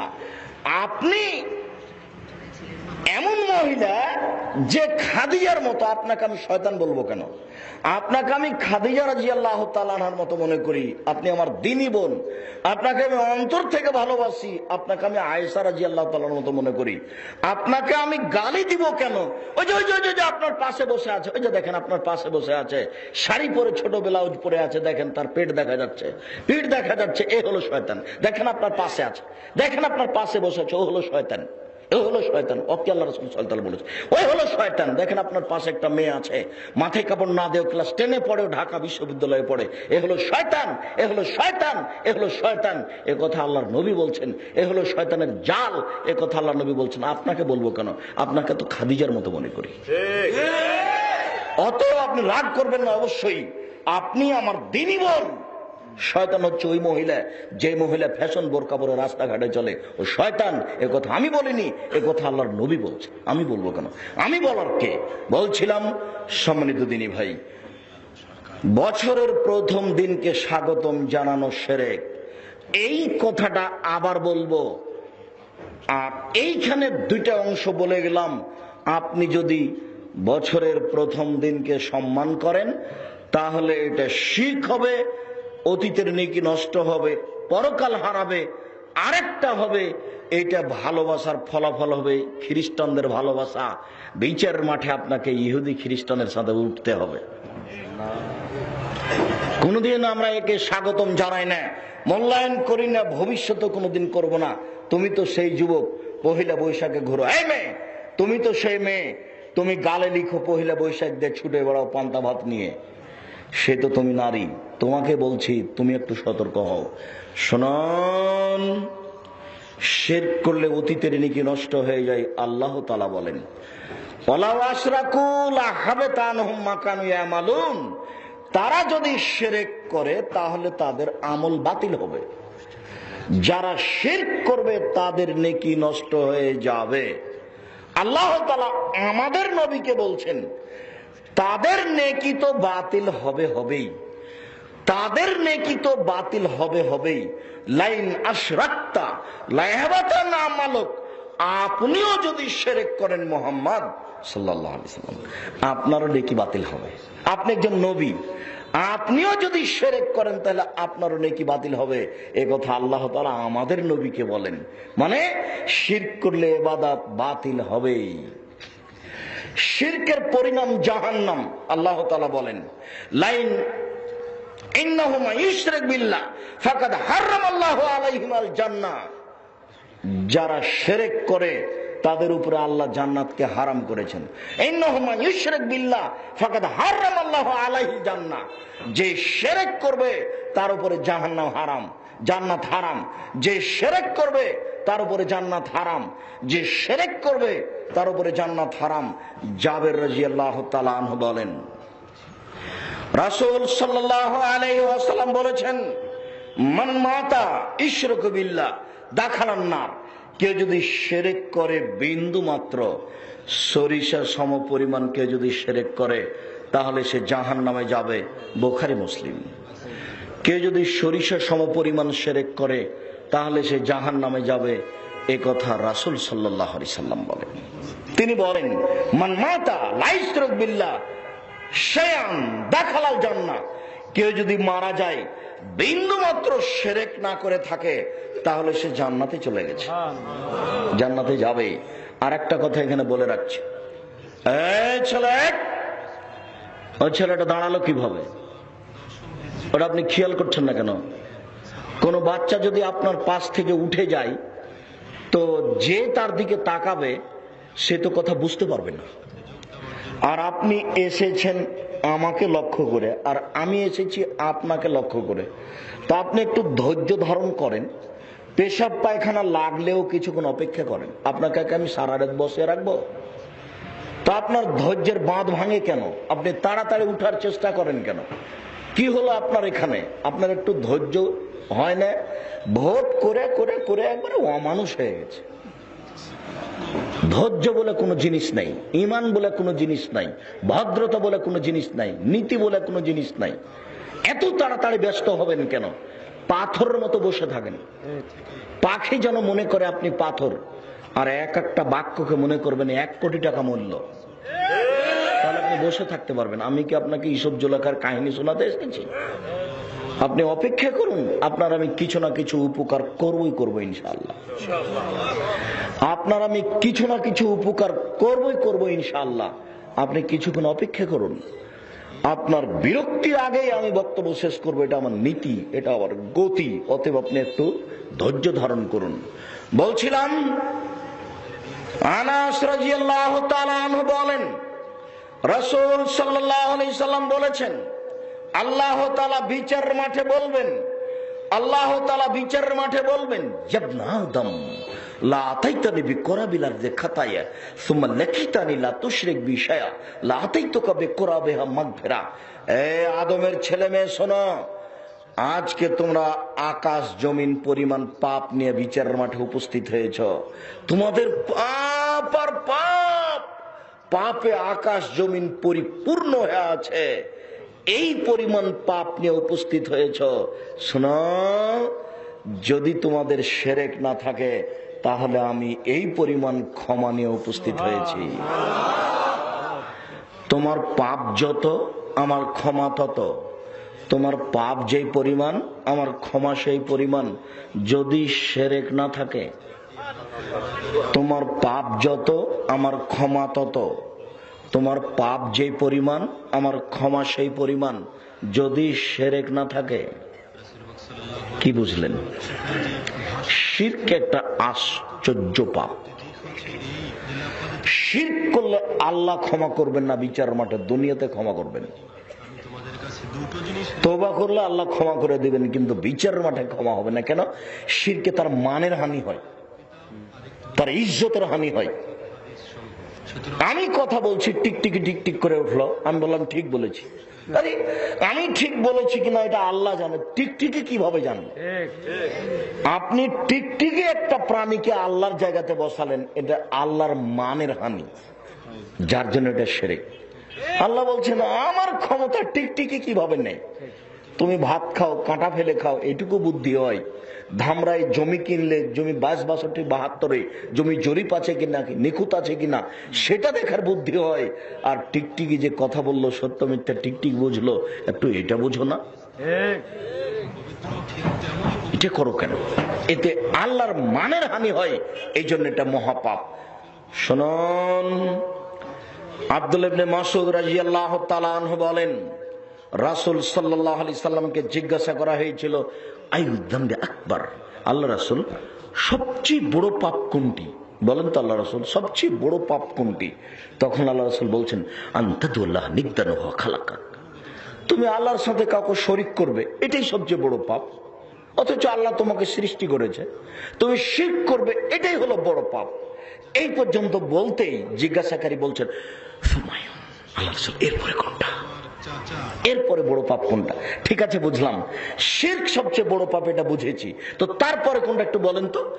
খাদ্যের ভয়ে সন্তান হত্যা করবে, এইটা হলো দ্বিতীয় মহাপাপ। পাপের জগতে সন্তান হত্যা করা দ্বিতীয় মহাপাপ। একজন মহিলা আর একজন মহিলাকে বলছে, আপা আপনার ছেলে কটে? 2টে। তাহাজ্জুদ পড়ে। আপা কি পড়ে? তাহাজ্জুদ পড়ে, হজে যায়, উমরাতে যায়। ছেলে কটে? 2টে। আপা তাহাজ্জুদ পড়ে, আপা হজ করে, আপা ধর্মকে পাগল পেয়েছে। আপনি বাচ্চা কম নিতে পারেন, কম না, আপনি বাচ্চা দেরিতে নিতে পারেন, বাচ্চা আপনি বন্ধ করলেন কেন? বাচ্চা 2 বছর পরে হোক, 3 বছর পরে হোক, 5 বছর পরে হোক, দেরি করতে পারেন। পিল বড়ি খেয়ে দেরি করেন, না হলে কন্ডম ব্যবহার করে দেরি করেন, না হলে ইনজেকশন করে দেরি করেন, না হলে আজল করে দেরি করেন। যেভাবে সহজ হয় বাচ্চা নিতে দেরি করেন, সেটা ভিন্ন কথা। বাচ্চা বন্ধ করলেন কেন? পৃথিবীর দ্বিতীয় মহাপাপ হচ্ছে খাদ্যের ভয়ে সন্তান হত্যা করা এটা দ্বিতীয় মহাপাপ, একথা আল্লাহর নবী বলেন, বুখারী মুসলিম। আপনারা 10 ভাই বোন ঢাকা ঘেরে আছেন, চট্টগ্রাম ঘেরে আছেন, লন্ডন ঘেরে আছেন। আপনার মায়ের কত সম্মান, সবাই ডাকে। ঢাকাতে যে আছে সেও ডাকে, চট্টগ্রামে যে আছে সেও ডাকে, লন্ডনে যে আছে সেও ডাকে। আর আপনার একটাই ছেলে দুনিয়ার বদ কানা কচড়া শয়তান, ও তো শয়তান হবেই। আপনার মধ্যে আর তার মধ্যে পার্থক্য আছে কি জানেন? ও যখন কেঁদে উঠে তখন আপনারা দুইজনই ছুটে যান, আব্বু কি হলো, আব্বু কি হলো, কি হলো। আর আপনি যখন কাঁদছিলেন তখন আপনার মা কাজ করছিল, কাঁদতে কাঁদতে কাঁদতে 20 মিনিট 40 মিনিট পার হয়ে গেছে, তখন আপনার মা এসে দুধ দিচ্ছে, কাঁদতেই গেছে আধ ঘন্টা। তারপরে আপনার মা আপনাকে কোলে নিয়ে দুধ দিচ্ছে, ওইদিকে আপনার দাদি রেডি হয়ে আছে। যদি কাজ না হয় তাহলে আপনার দাদি আপনার মাকে বলবে, হ্যাঁ তুমি কি করছিলে, কাজ হলো না। 16 জন মানুষ বাড়িতে, ঢেঁকিতে ধান ভেঙে ভাত রান্না করতে হবে আপনার মাকে, 16 জন। আপনারা 10 ভাই বোন, 2 জন কিষান কামলা 12 জন, 2 জন ফকির ধরে নিয়ে এসেছে আপনার বাপ মসজিদ থেকে 14 জন, আর আপনার বাপ মা 16 জন। এতগুলো মানুষের ভাত রান্না করছে আপনার মা ঢেঁকিতে ধান ভেঙে, তো বাচ্চা তো কাঁদবে। ও কান্নাকাটি করে আপনারা মানুষ চেয়েছেন। 10 ভাই বোন আপনারা, 15-16 ভাই বোন ছিলেন, 3-4টা মারা গেছে। বিচারের মাঠে আপনার খুব লস। ছেলে মেয়ে কম হলে ইহকালে লস, ছেলে মেয়ে কম হলে পরকালে লস, ছেলে মেয়ে কম হলে ইহকালে লস, ছেলে মেয়ে কম হলে পরকালে লস। ইহকালে কি করে লস? টাকা কম হবে, ছেলে বেশি টাকা বেশি, ছেলে কম টাকা কম, তাহলে দুনিয়াতে লস, টাকার লস। পরকালে কি লস?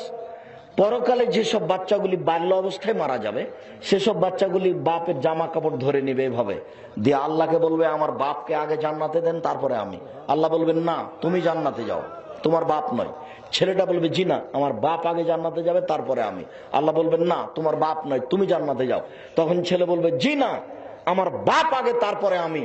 তখন আল্লাহ বলবেন যা যা যাও, তোমার বাপকে নিয়ে যাও, মাকে নিয়ে যাও, জান্নাতে। ছোট অবস্থায় বাচ্চা ছেলে মেয়ে মরা যে বাপ মায়ের জন্য কত সুবিধে, তা বিচারের মাঠ ছাড়া বোঝানো কঠিন। আপনার বাচ্চাই মাত্র 2টা, এত কয়টা মরে আর কয়টা থাকে? আপনারা 10-12 ভাই বোন, সবাই দেখেন হিসাব করে যে 12-14 ভাই বোন হলে 2-4টা মারা যায়, 2-4টা থাকে। কোনগুলো পেটে মারা যায়, কোনটা 4 মাস পরে মারা যায়, 6 মাস পরে মারা যায়, 2 বছর পরে মারা যায়। বাচ্চাই তো মাত্র 2টা। আর আপনি খাদ্যের ভয় করতে গেলেন কেন? টাকা তো বেশি হবেই। 20 বছর পূর্বে ধামরায়ে যত টাকা ছিল আজকে তার চেয়ে লক্ষ গুণ বেশি। 20 বছর পরে এর চেয়ে কত গুণ বেশি হবে তা মানুষ জানে না। আল্লাহ নবী বলেছেন, একটা ডালিম খাবে একটা বংশ, আর একটা গাভীর দুধ খাবে একটা গ্রাম। 15 বছর পূর্বে একটা গাভীর দুধ দিত ½ কেজি থেকে 3 কেজি, এখন একটা গাভীর দুধ দেয় 3 কেজি থেকে 40 কেজি। 15 বছর পূর্বে একটা ডালিম পাওয়া যেত 1 ছটাক, এখন বাজারে একটা ডালিম পাওয়া যায় 1 কেজি। 15 বছরের ব্যবধানে যদি 1 ছটাক 1 কেজি হয় আর ½ কেজি 40 কেজি হয়, তাহলে 50 বছর পরে একটা গাভী কত দুধ দিবে তা মানুষ এখন হিসাব করতে পারবেন না। অতএব খাদ্যের ভয় আপনি সন্তান হত্যা করতে গেলেন কেন? উপস্থিত বৈঠকের মুসলিম বোন, এই বুদ্ধি আপনাকে কে দিল? জিজ্ঞাসা করা হলো এরপরে মহাপাপ কোনটি? তখন আল্লাহ রাসূল বললেন, এরপরে মহাপাপ হলো, দ্বিতীয় মহাপাপ হলো খাদ্যের ভয়ে ছেলে মেয়েকে হত্যা করা। কোনোদিন এ কাজ করবেন না। বাচ্চা দেরিতে নেন সেটা ভিন্ন কথা, বাচ্চা আপনি বন্ধ করলেন কেন? জিজ্ঞাসাকারী বলছেন সুমায়ুন, আল্লাহ রাসূল এরপরে কোনটা? তৃতীয় মহাপাপ কোনটা? তখন আল্লাহ রাসূল বলছেন আনতাজনি হালিলাতা জারি, তুমি তোমার প্রতিবেশীর সাথে জেনা করবে, এটা তৃতীয় মহাপাপ। তুমি প্রতিবেশীর সাথে জেনা করবে, এটা তৃতীয় মহাপাপ। প্রতিবেশীর সাথে জেনা করলে দুইটা পাপ একসাথে জমা হয়েছে। এক, প্রতিবেশী মহিলার স্বামী নেই, সৌদি আরবে থাকে, চট্টগ্রামে থাকে, তা আমি তার একটু হাট বাজার করে দিই। জি ভাবি, ব্যাগটা দেন, টাকা দেন, একটু বাজার করে দিই। তো ভাবি ভিতর থেকে ব্যাগটা আর টাকাটা দিয়েছে, আপনি বাজার করলেন, এখন বাইরে থেকে ব্যাগটা ভিতরে দিয়ে দেন। এখন স্বামী নেই, এই সুবাদে আপনি ভিতরে গেলেন, তার সাথে জেনায় লিপ্ত হলেন। এটা হলো আমানতের খেয়ানত এক। তারপরে জেনা দুই। এই দুই পাপ একসাথে জমা হয়েছে, এই জন্য এখানে সিরিয়ালে জেনা এসেছে প্রতিবেশীর সাথে তৃতীয় মহাপাপ। জেনা এমনিতেই মহাপাপ, জেনা এমনিতেই মহাপাপ, জেনা এমনিতেই মহাপাপ। আল্লাহ রাসূল বলছেন, আমার জীবনে আমার উম্মতের উপরে দুইটা বড় ভয়। এক, আমার উম্মত জেনায় লিপ্ত হবে, এইটা আমার ভয়। দুই, আমার উম্মতে গোপন পাপ প্রকাশ পাবে, এইটা আমার ভয়। আমার উম্মত গোপন পাপে লিপ্ত হবে। সব মোবাইলে গোপন পাপ হয়। যুবক যুবতী গোসলখানাতে ঢোকলেই গোপন পাপ করে, একাই হলেই গোপন পাপ করে। মোবাইলের অপর নাম জেনা। ছেলেটা আছে লন্ডনে আর মেয়েটা আছে ধামরায়ে, দুইজনে কথা বলছে, দুইজনের পরনে কাপড় নেই, দুইজনের মধ্যে ব্যবধান হচ্ছে 10,000 কিলোমিটার। আশ্চর্য পাপ। আল্লাহ নবী বলছেন, আমার উম্মাত জেনায় লিপ্ত হবে, গোপন পাপে লিপ্ত হবে, এইটা আমার ভয়। তিনি বলছেন, আমার উম্মাত জেনাকে হালাল মনে করবে, এইটা আমার ভয়। আমরা জেনাকে কিভাবে হালাল মনে করতে পারি? এটা হয় কি করে? রাসূল সাল্লাল্লাহু আলাইহি ওয়াসাল্লাম বলছেন, গাধা যেমন গাধীর সাথে মিলে লজ্জা বুঝে না, ষাঁড় যেমন খোলা মাঠে মিলে লজ্জা বুঝে না, মানুষ তেমন খোলা মাঠে জেনা করবে, লজ্জা বুঝবে না। গাধা যেমন গাধীর সাথে মিলে, ষাঁড় যেমন গাভীর সাথে মিলে রাস্তাতে লজ্জা বুঝে না, মানুষ তেমন খোলা মাঠে রাস্তাতে জেনা করবে, লজ্জা বুঝবে না। এইটা আমি ছাত্র জীবনে বুঝতে পারছিলাম না, এটা হয় কি করে? খোলা মাঠে রাস্তাতে জেনা হয় কি করে, এটা বোঝা যাচ্ছিল না। কোথায় জিয়াউর রহমান সাহেব মারা গেলেন, হাড় হাড্ডি নিয়ে এসে সংসদ ভবনে পুঁতে দেওয়া হলো। এটা রাস্তা, এই রাস্তায় মিনিটে লক্ষ মানুষ হাঁটে, চেয়ারম্যান হাঁটেন, মেম্বার হাঁটেন, ওসি যান, দারোগা যান, এমপি যান, মন্ত্রী যান, ডিসি যান, এডিসি যান।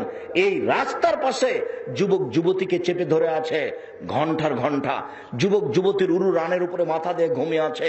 কেউ কিছু বলে না, বলা নাকি যায় না, বলা নাকি অপরাধ। কেউ কিছু বলে না, বলা নাকি যায় না, বলা নাকি অপরাধ। কেউ কিছু বলে না, বলা নাকি যায় না, বলা নাকি অপরাধ। সবাই নাকি পশু, কেউ নাকি মানুষ নেই। যদি মানুষ হয় তাহলে নিষেধ করে না কেন, বলে না কেন, সবাই কেন পশু হলো? এই কথা রাসূল সাল্লাল্লাহু আলাইহি ওয়াসাল্লাম বলছেন, মানুষ খোলা মাঠে জেনা করবে। আশ্চর্য, জামাই এসেছে বাড়িতে, যুবতী মেয়ে ক্লাস 10-এ পড়ে, ইন্টার পাস করেছে, মায়ে বলছে, খালেদা তোমার দুলা ভাই এসেছে, পানি দিয়ে আসো। আরে দুলা ভাইয়ের কাছে পানি নিয়ে গেছে, তো দুলা ভাই তাকে কোলে নিয়ে বসে আছে আর গিলাসটা ধরে আছে। এটা শাশুড়ি দেখতে পাচ্ছে, শ্বশুর দেখতে পাচ্ছে, কিছুই বলে না। আরে বিবাহ সূত্রে দিয়েছেন একটা, আর একটা ফাও দিলেন কেন? এই কোন হিসাব? লজ্জা হয় না কেন, শরম হয় না কেন? জামাই এসেছে, আপনি শাশুড়ি, পানি দিবেন আপনি, ভাত দিবেন আপনি, চেয়ার দিবেন আপনি। শাশুড়ি দিবে পানি, শাশুড়ি দিবে ভাত, শাশুড়ি দিবে চেয়ার। এই যুবতী মেয়ে কেন গেল? এই মেয়েটা যে ঘরের জামাই আছে ওইদিকে যদি আগিয়ে যায়, তাহলে মায়ে বলবে, কোন দিকে যাচ্ছিস? তো দাঁত ভেঙে দেবো, ওখানে যাচ্ছিস কেন? মায়ে তার যুবতী মেয়েকে বলবে, ওদিকে যাচ্ছিস কেন, ওদিকে যাচ্ছিস কেন, ওদিকে তোর দুলা ভাই আছে, ওদিকে গেলে তো দাঁত ভেঙে দেবো। এটা মায়ে বলবে। কত বেশরমা, বেহায়া, লজ্জাহীনা মা ও যুবতী মেয়েকে বলছে যে তোর দুলা ভাইকে পানি দিয়াই। এ কোন হিসাব? এ কোন আশ্চর্য হিসাব? এটা হয় কি করে? শুনুন, সৌদি আরবে একদিন ভাগ খারাপ হবে, এই কথা ঠিক। আপনি সৌদি আরবের বদনাম করে কি করতে চাচ্ছেন? শ্বশুর বাড়ি যদি যায় জামাই বউকে সাথে করে, তো গেটে ঢোকার সময়তে বাম দিকে বা ডান দিকে জামাই ঢুকে গেল, বউটা ভিতরে চলে গেল।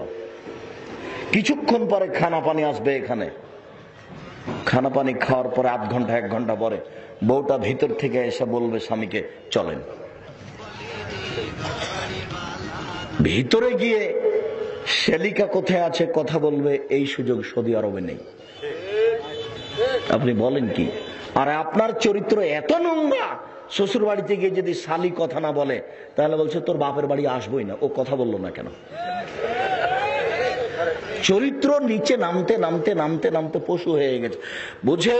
বুঝে না ওরা অন্তর আছে, বুঝে না, দেখেও দেখে না ওরা চক্ষু আছে, দেখে না, শুনেও শুনে না ওরা কান আছে, শুনে না। ওলায়েকা কালানাম, তারা পশু প্রাণীর মতো, তারা গরু ছাগলের মতো, তারা কুকুর শ্রীগালের মতো, ভালো হওয়া যাল বরং তার চেয়ে খারাপ। মানুষ পশু প্রাণীর মতো হয়ে গেছে, গরু ছাগলের মতো হয়ে গেছে, কুকুর শ্রীগালের মতো হয়ে গেছে। বিবেচনা বলে কোনো জিনিস নাই। শালি নাকি তার কাছে মিঠে? শালি যদি মিঠে হয় শয়তান, তাহলে এই মেয়েটাকে বিবাহ করেছো কেন? কোন হিসাব? এটাই হচ্ছে আল্লাহ রাসূল বলছেন আমার উম্মত জেনাকে হালাল মনে করবে।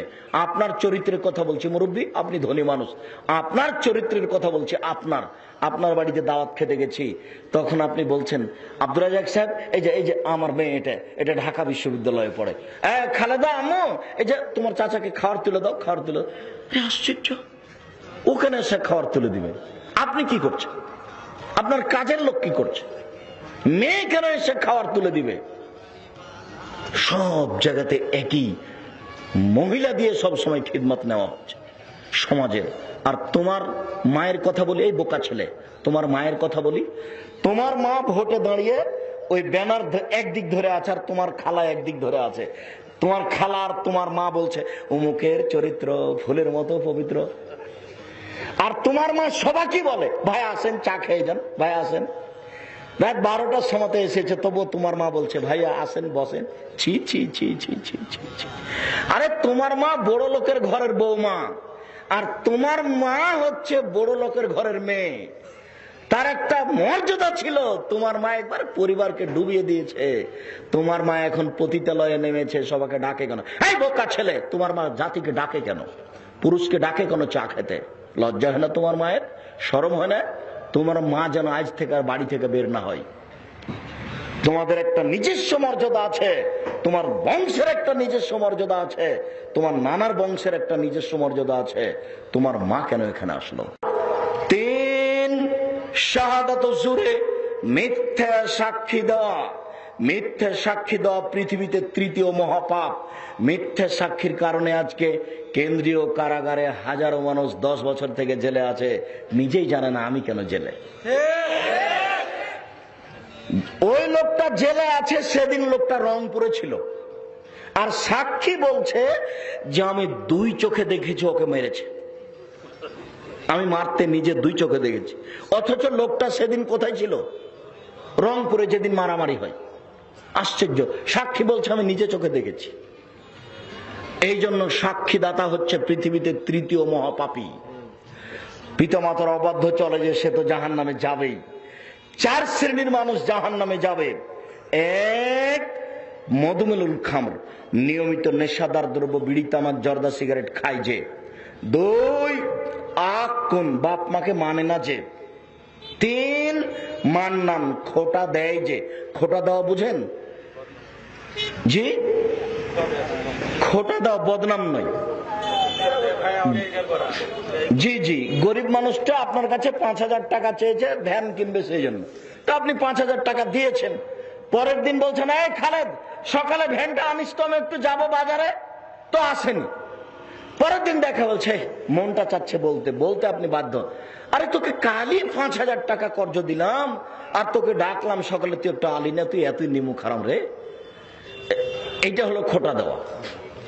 মনে বলছে যে বলাই লাগবে ওকে, না বললে হয় না, কেন টাকা দিলাম, ও একটু আগ্রহ সহকারে আসবে, আসলো না যে। মনটা চাচ্ছে কিছু বলি বলেছে, একটু 2টা লাগিয়ে দিই, মনটা চাচ্ছে। এটা হলো 3য় মহাপাপ। 4র্থ মহাপাপ হচ্ছে জুয়া খেলা। প্রত্যেক যে খেলাতে টাকার হারজিত রয়েছে সেটা হলো জুয়া। প্রত্যেক যেই খেলাতে টাকার হারজিত রয়েছে সেটা হলো জুয়া। যদি টাকার হারজিত না হয়, শরীর চর্চা হয়, তখন জায়েজ। স্কুলের ছেলেদের ফুটবল খেলা জায়েজ, প্রতিযোগিতা নেই। গ্রামের মাথায় ছেলেদের খেলা ওই ক্রিকেট, এটা জায়েজ, প্রতিযোগিতা নেই। আর যেই খেলাতে শরীর চর্চা নেই, বসে বসে সময় কাটে, এটা একেবারেই হারাম। টোটালি হারাম, সম্পূর্ণরূপে হারাম। রাসূল সাল্লাল্লাহু আলাইহি ওয়াসাল্লাম বলেন, মান লাইবা বিনারদ শির ফাকাদ আদখালা ইয়াদাহু ফি দামে খিনজির। যে ব্যক্তি চৌসার, ছক্কা, লুডু, দাবা, পাঞ্জা, ক্যারাম বোর্ড, তাস, গেমস এইসব খেলায় অংশগ্রহণ করলো, সে তার হাতকে শরীর শুকুরের রক্তের মধ্যে ডুবিয়ে দিল। চৌসার, ছক্কা, লুডু, দাবা, পাঞ্জা, ক্যারাম বোর্ড, তাস, গেমস এই ধরনের যত খেলা আছে বসে বসে চলে, সবই হারাম। এইসব খেলা খেলে যে সে তার হাতকে শরীর রক্তের মধ্যে ডুবিয়ে দিল। এই ছেলে, আজ থেকে তুমি আর কোনোদিন ওই ক্যারাম বোর্ড খেলবা না। এখান থেকে উঠে গিয়ে ক্যারাম বোর্ড আগে ভাঙবা, তারপরে কোনো কথা আছে। যদি আগামীকালকে তুমি খেলায় আরম্ভ করো, শুরু করো, তাহলে তুমি মুনাফেক। তুমি মুনাফেক, তুমি বক্তব্য শুনে মানো না, তুমি আমাকে দেখতে এসেছো মাত্র। শোনো, দুনিয়াতে দুইটা পাপ আছে, না করে এই পাপে আশ্চর্য পাপ তোমাদের মনে আছে। দুনিয়াতে দুইটা পাপ আছে, আশ্চর্য পাপ, না করে এই পাপি। কে যদি কাউকে বলে যে আসো জুয়া খেলি, খেলেনি, খালি বলেছে আসো খেলি, তাহলে 10 জন ফকিরকে 100 কেজি করে চাউল দিতে হবে। খেলেনি, খালি বলেছে চলো জুয়া খেলি, এই কথাটাই কি করতে হবে? 10 জন ফকিরকে 100 কেজি করে 12.5 কেজি চাউল দিতে হবে। আর আরেকটা দুনিয়াতে পাপ আছে, না করে পাপি। কোন মহিলা যদি সাজসজ্জা গ্রহণ করে ঠোঁটে লিপস্টিক দেয়, যে দেখেন রাস্তাতে রাত দিন দেখতে পাচ্ছেন প্রায় সব মহিলাই ঠোঁটে লিপস্টিক দিয়ে আছে, তার মানে তার স্বামী নাই, তার মানে তার বাপ নাই, তার স্বামী নাই, তার বাপ নাই, তার স্বামী নাই, তার বাপ নাই, তার স্বামী নাই, তার বাপ নাই। এরকম যদি থাকতো তাহলে তার মুখে ঠোঁটে লিপস্টিক দিয়ে পাউডার মেখে এভাবে রাস্তায় যেতে পারতো না। রাসূল সাল্লাল্লাহু আলাইহি ওয়াসাল্লাম বলছেন, এরা যখন পুরুষের পাশ দিয়ে যায়, সে হলো ব্যভিচারিণী, সে হলো ব্যভিচারিণী, সে হলো ব্যভিচারিণী। রাসূল সাল্লাল্লাহু আলাইহি ওয়াসাল্লাম কথাটা 3 বার বলেছেন, অথচ জেনা করেনি। স্বামী হলে 8টা জিনিস লাগে, বাপ হলে 8টা জিনিস লাগে। স্বামী হলে 8টা জিনিস লাগে, বাপ হলে 8টা জিনিস লাগে, স্বামী হলে 8টা জিনিস লাগে। 1, ফাকসুহা মাক্তাসাইতা, যে মানের কাপড় পরো বউকে সে মানের পরাবা। 2, আতে মাতা এমতা, যে মানের খাও বউকে সে মানের খাওয়াবা। 3, অলা তুকাব্বে, বউকে কটু কথা বলো না, গালি দিও না, নিন্দা করো না। বউকে কটু কথা বলো না, বউকে গালি দিও না, নিন্দা করো না। কখনো বলবেন না যে তোমার ঠোঁটটা মোটা। একবার ঠোঁট মোটা বললে 10 বছর ভালোবাসবে না। কখনো বলবেন না যে তোমার রংটা কালো। একবার রং কালো বললে 10 বছর ভালোবাসবে না। আর শ্বশুর শাশুড়িকে কোনোদিন গালি দিয়েন না, দিলে আপনাকে জীবনে কোনোদিন ভালোবাসবে না। এর নাম কটু কথা। শুনুন, খালি প্রশংসা করবেন, খালি বলবেন তুমি এত সুন্দরী, তুমি এত সুন্দরী, তোমার মতো কোনো নারী দেখি না, তাহলে সারা রাত পা টিপে দিবে। ও শুধু প্রশংসা চায়, আর আপনার মাথায় গোবর আছে, খালি তাকে মারতে যান, তাকে খালি গালি দেন। মারবেন কেন, গালি দিবেন কেন? বউকে আদেশ করতে হয়, নিজে কোনো কাজ করবেন না। বউকে বলবেন, খালেদা ওই যে জুতা জোড়া নিয়ে আসো তো, জামাটা নিয়ে আসো ঘর থেকে। খালেদা জুতা জোড়া একটু করে দাও, ওই যে ব্রাশটা ছিল একটু পরিষ্কার করে দাও তো। আদেশ করতে হয় বউকে। নিজে নিজেই যদি কাজ করেন তাহলে বউ বলবে আমার উপরে রাগ করেছে, সেই জন্য আমাকে বলে না, এভাবে বলবে। আর যদি গালি দেন, গালি দিলে যখন গিলাসটা আপনার হাতে দিবে, 1 গ্লাস পানি চেয়েছেন কিন্তু গালি দিয়েছেন একটু আগে, যখন গিলাসটা আপনার হাতে দিবে তখন এভাবে থাকবে। গালি দিয়েন না, নিন্দা করবেন না কোনো সময়, শুধু প্রশংসা করবেন। আল্লাহ নবী বলছেন, আয়েশা জি ওই যে মসজিদ থেকে চাটাইটা দাও তো, চাটাইটা দাও। তখন আয়েশা বলছে আমি যে ঋতুবতী। আরে তুমি ঋতুবতী হলে কি হবে, তোমার হাইজকে হাতে লেগে আছে নাকি? যাও মসজিদে যাও, আল্লাহ রাসূল আদেশ করছেন। আয়েশা জি ওই যে ছুরিটা নিয়ে আসো তো, ছাগল জবাই করবো, ধারালো করো, ধারালো করো, ধারালো করে নিয়ে আসো। আল্লাহ রাসূল বউকে আদেশ করতেন। আপনি বউকে আদেশ করবেন, নিজে নিজে কাজ করবেন না, তাহলে খুশি হবে। বউকে কোনো সময় কটু কথা বলবেন না, গালি দিবেন না, নিন্দা করবেন না। 4, আল্লাহ তাজের বালা লজে, মুখের উপরে মারবেন না। 5, আল্লাহ তাতরুকা ইল্লা ফিল বাইতে, নিজের বাড়ি ছাড়া কোথাও যেতে দিবেন না। মায়ের বাড়ি যেতে দিবেন না, খালার বাড়ি যেতে দিবেন না, ফুফুর বাড়ি যেতে দিবেন না। হাট বাজারের তো প্রশ্নই আসে না। যদি জরুরি কারণে মায়ের বাড়ি যায় 3 দিনের বেশি থাকতে পাবে না। 3 দিনের যদি বেশি থাকে তাহলে আপনি খাওয়া খরচ দিবেন। আমি বুঝতে পারি না যে আপনার স্ত্রী বাজারে যায়, এটা সহ্য করেন আপনি কি করে। আমি তো অত কিছু জানি না। ও যারা চোখে লাগায় ওগুলো আসকারা মাস্কারা কি যেন আছে। আচ্ছা, টাকা খরচ করে আপনি জিনিস কিনলেন আর মুখে দিল আপনার বউ আর দেখে রিক্সাওয়ালা। আচ্ছা, আপনাকে একটু খারাপ লাগে না? মোহর দিলেন আপনি আর লোকে মারে ধাক্কা, এটা আপনাকে খারাপ লাগে না? 1 মিনিট আমার দিকে দেখেন, একটু দেখেন। আমরা তো সাধারণত পার্সোনাল গাড়িতে যাওয়ার চেষ্টা করি। মাঝে মধ্যে কোনোদিন যদি গাড়িতে উঠেছি, যদি একটু হেল্পার বা কন্ট্রাক্টর বা কোনো লোকের শরীরটা বা তার কাপড়টা একটু বইয়ের কাপড়ের লাগে ঠেকে যাচ্ছে, তখন একই কথা। তার মানে বইয়ের কাপড়ের সাথে যদি কন্ট্রাক্টরের কাপড়টা একটু লেগে যায়, তাহলে মনে হচ্ছে যে গায়ে একবারে ছুরি মারা হলো, এরকম মনে হয়। তো আপনাকে ভালো লাগে কেন? আপনি পুরুষ নন নাকি? আপনি কাপুরুষ নাকি? আপনি কাপুরুষ নাকি? আপনার শরীরে একটু রক্ত হয়, ছি ঠু ঠু ছি, আপনাকে খারাপ লাগে না? টাকা দেন আপনি বইয়ে ধাক্কা মার, লোকে ধাক্কা মারে কি করে? এটা হয় কি করে আমি আপনাকে বুঝাতে পারিনি। আমরা যদি বউ নিয়ে গাড়িতে উঠি আর কন্ডাক্টরের কাপড়টা যদি বইয়ের কাপড়ে লেগে যায়, তাহলে আমাদের গা জ্বলে ওঠে না। বুঝাতে পারলাম না কথা। তো আপনার বউ সারাদিন বাজারে ঘুরে, আপনাকে ভালো লাগে কি করে? এটা কিভাবে হয় এটা আমার বুঝে আসে না। আমরা যদি বুঝতে পারি যে বউ বাড়ির বাহির থেকে একটা জিনিস নিয়ে এসে কাজ করছে, এটা অসম্ভব হতে পারে না। আমাদের বাসার জ্বালানা হচ্ছে 8 পাল্লা। 8 পাল্লা বুঝেন?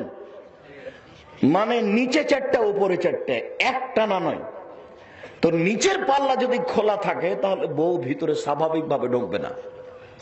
তার মানে নিচের পাল্লা খোলা থাকলে বাহির থেকে দেখা যাবে।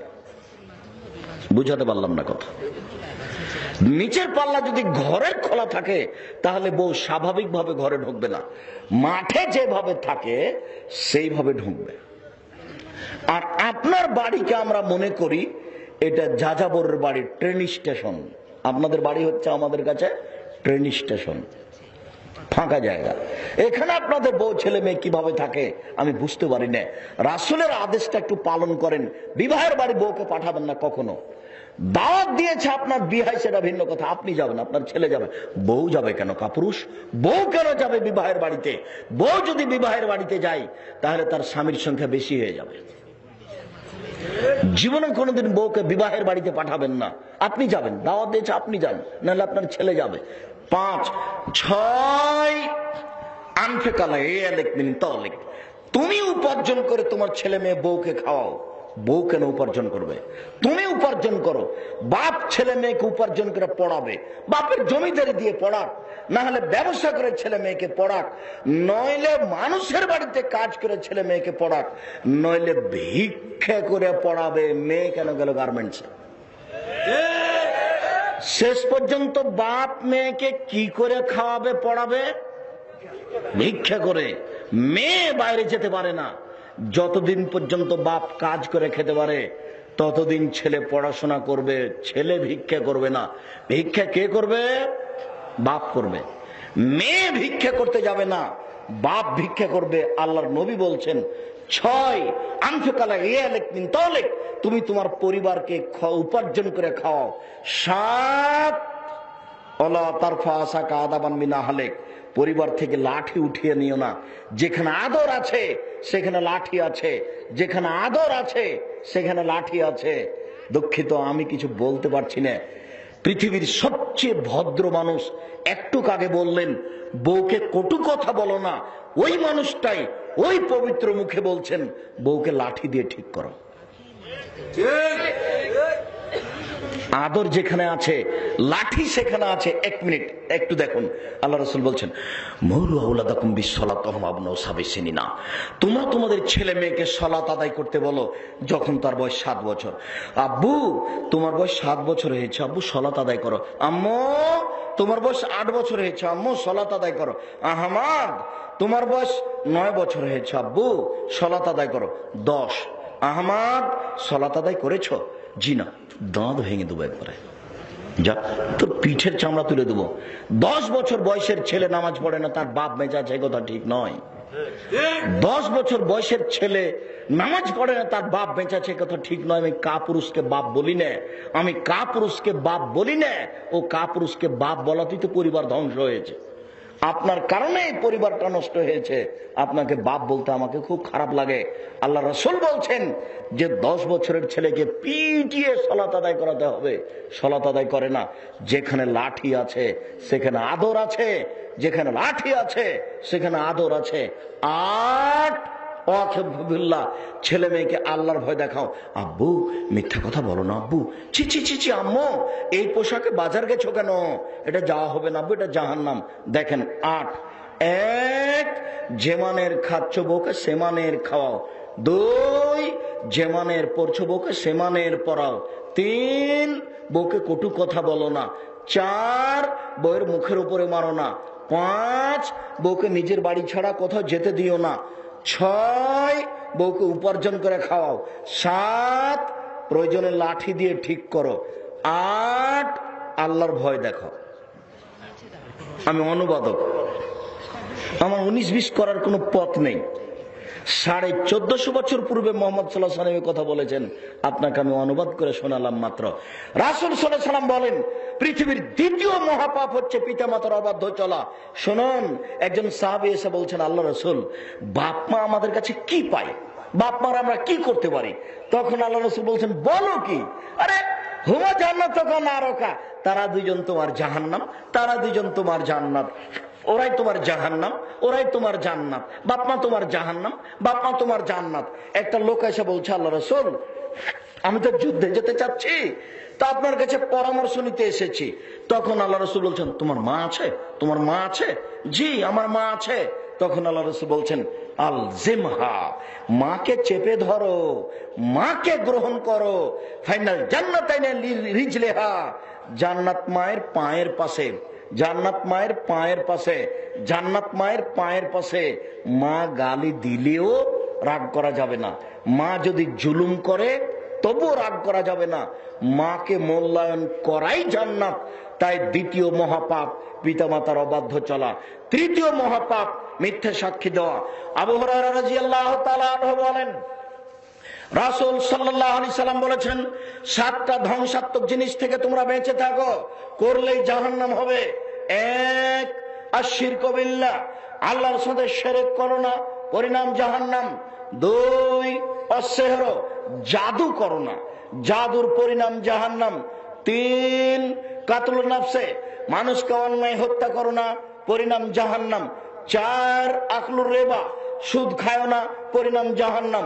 5, আকলু মালিল ইয়াতীম, এতিমের মাল খায়ো না, পরিণাম জাহান্নাম। 6, তালিয়া আবু সাহাবে, যুদ্ধের মাঠ থেকে পালিয়ে যাও না, বিনিময় জাহান্নাম।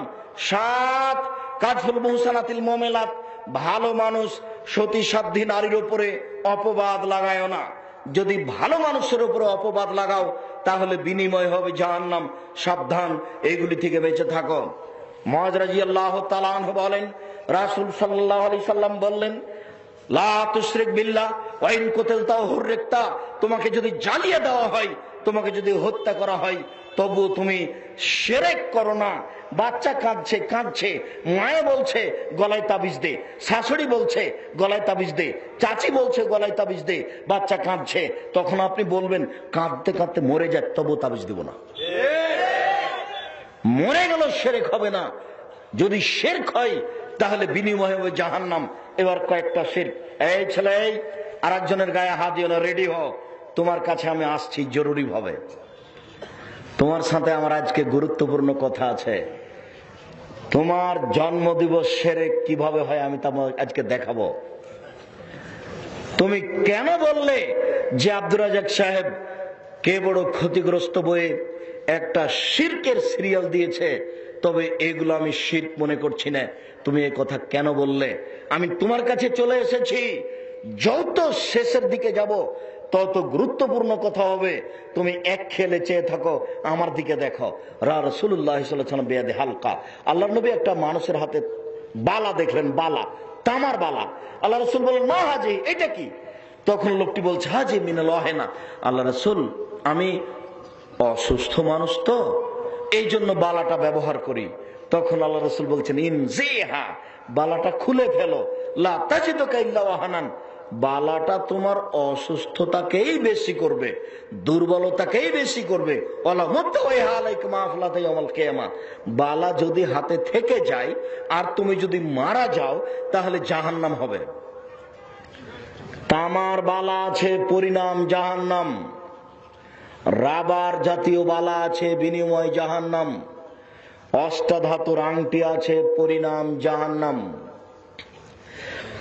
এখন যদি আংটিটা খুলে ফেলেন, মারা যান, জান্নাত হবে ইনশাআল্লাহ। আর আংটিটা থাকা অবস্থায় যদি মারা যান, জাহান্নাম হবেই হবে, কেউ ঠেকাতে পারবে না। জাহান্নাম হবেই, কেউ ঠেকাতে পারবে না। শিরকের পরিণাম জাহান্নাম। হুজুর যত বড়ই হোক না কেন, যদি আল খাল্লা পরে 22 হাতের পাগড়ি বেঁধে তাবিজ লিখে দেয়, তবু হুজুর মুশরিক, আপনি মুশরিক, পরিণাম জাহান্নাম হবেই হবে।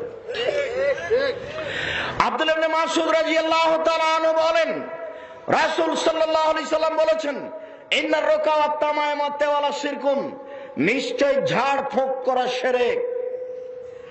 হাদিসের দোয়া পড়ে ঝাড়ফুঁক করা যায়, কোরআন মাজিদের আয়াত পড়ে ঝাড়ফুঁক করা যায়, মিথ্যা কথায় ঝাড়ফুঁক করার পরিণাম জাহান্নাম। অত্তামায়মা শিরকুন, তাবিজ ঝুলানো শিরক, তাবিজ ঝুলানো শিরক একটু। অত্তেওয়ালা শিরকুন, স্বামী স্ত্রীর মধ্যে ভালোবাসা সৃষ্টি করা শিরক। ওই যে পেপার পত্রিকা পাওয়া যাচ্ছে, শয়তান মহিলা বলছে আমার কাছে আসলে মনের মানুষ পাওয়া যায়, সবকিছুই পাওয়া যায়, ওর কাছে গেলে জাহান্নাম হয়। বলেন আকবাল রাহতুল্লাহ নবী সাল্লাল্লাহু আলাইহি সাল্লাম, 10 জনের এক দল নবীর কাছে আসলো, 10টা মানুষ। বায়ান নবী সাল্লাল্লাহু আলাইহি সাল্লাম তিসাতান ওয়া আমসাকা ওয়াহিদান,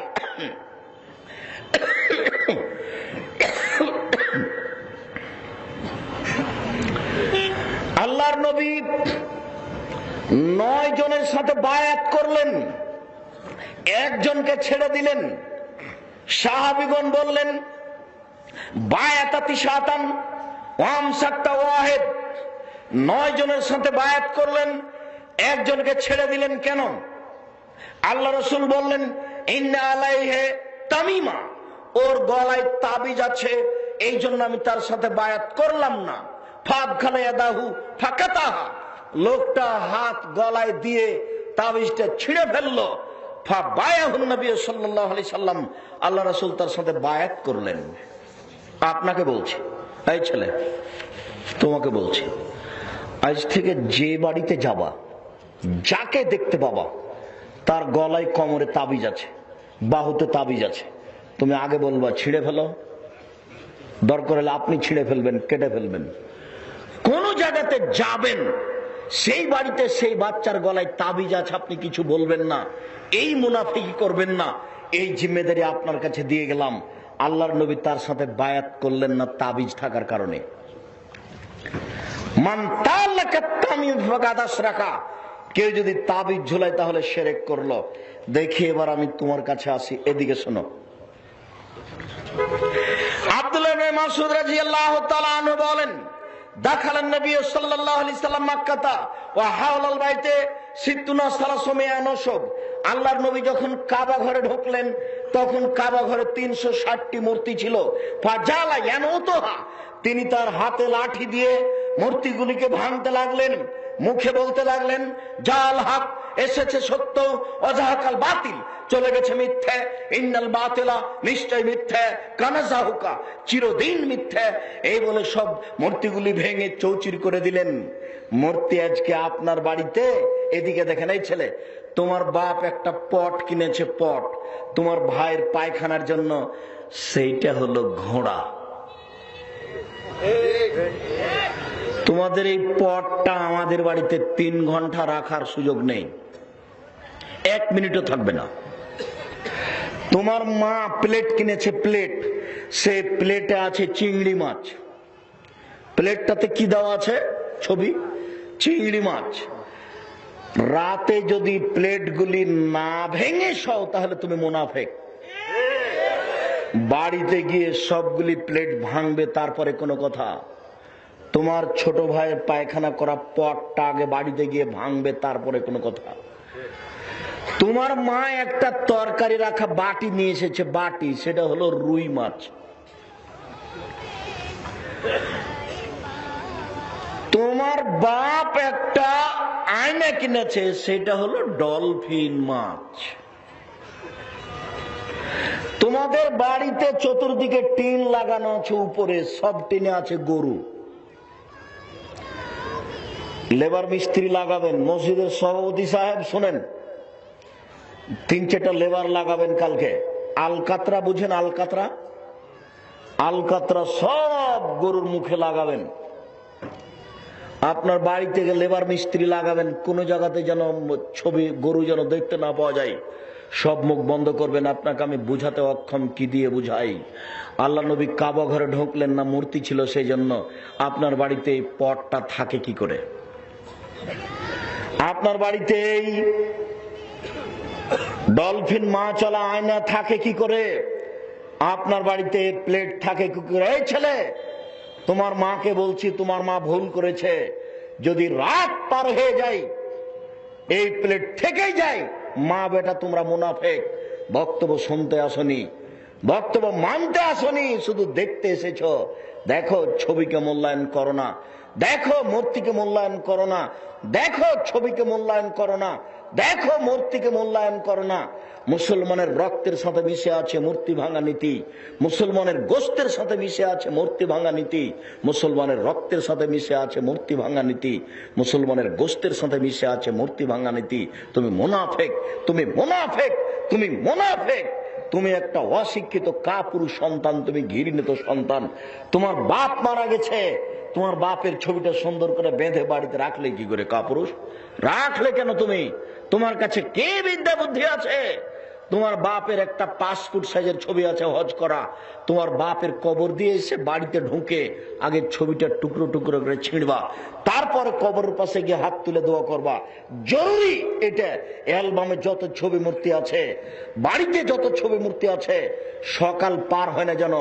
সকাল যদি পার হয়ে যায়, তুমি সত্যি মুনাফেক। ছবি মূর্তিকে মূল্যায়ন করা শিরক, ছবি মূর্তিকে মূল্যায়ন করা শিরক, ছবি মূর্তিকে মূল্যায়ন করা শিরক।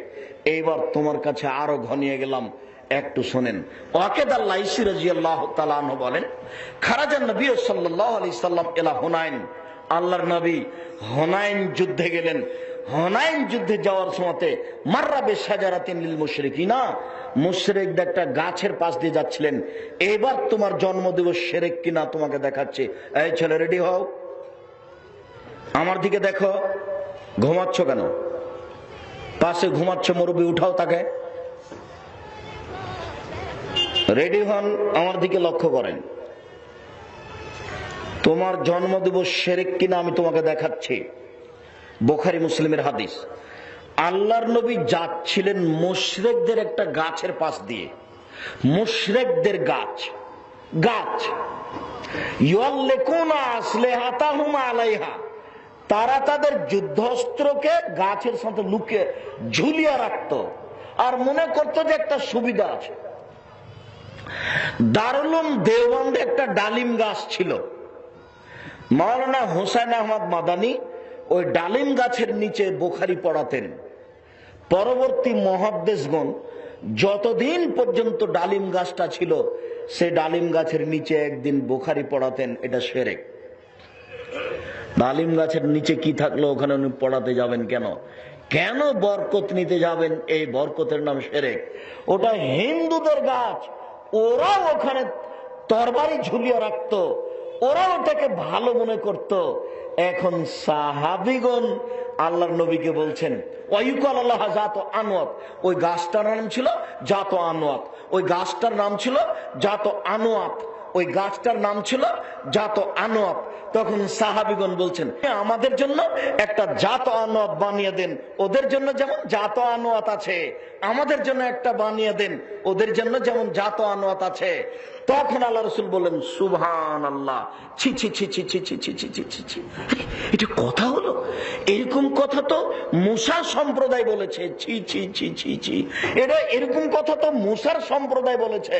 মুসার সম্প্রদায় বলেছিল ইজাল্লানা ইলাহান কামালাহুম আলেহা, ওদের জন্য যেমন মাবুদ আছে আমাদের জন্য তেমন মাবুদ করে দেন। ছি ছি ছি ছি ছি, তোমরা একটা গাছ করে চাইলে, এটা তো শিরক, এইটা কেন তোমরা চাইলে? ছি, এই কথা বলা যায়? শোনো, আল্লাহর নবী একটা গাছ নির্ধারণ করে দিলেন না কেন বলো? সাহাবীগণ সেখানে বসতেন এই জন্য। বলো বসলে কি হবে? গাছের নিচে বসলে কি হবে? ওতে কিছু সুবিধা আছে এইটা মনে করাই শিরক। তুমি ওখানে গেলে কেন? তোমার জন্মদিনে কি আছে? তোমার মা সেদিন ভাত রান্না করলো কেন? ক্ষীর রান্না করলো কেন? আজ করুক, সেই দিন করলো কেন? কেন তুমি মনে করলে যে এতে কল্যাণ আছে? এই ধরনের যত দিন আছে সব শিরক। এখন মানুষ পায়খানা দিবসও পালন করবে, সেটাও শিরক হবে।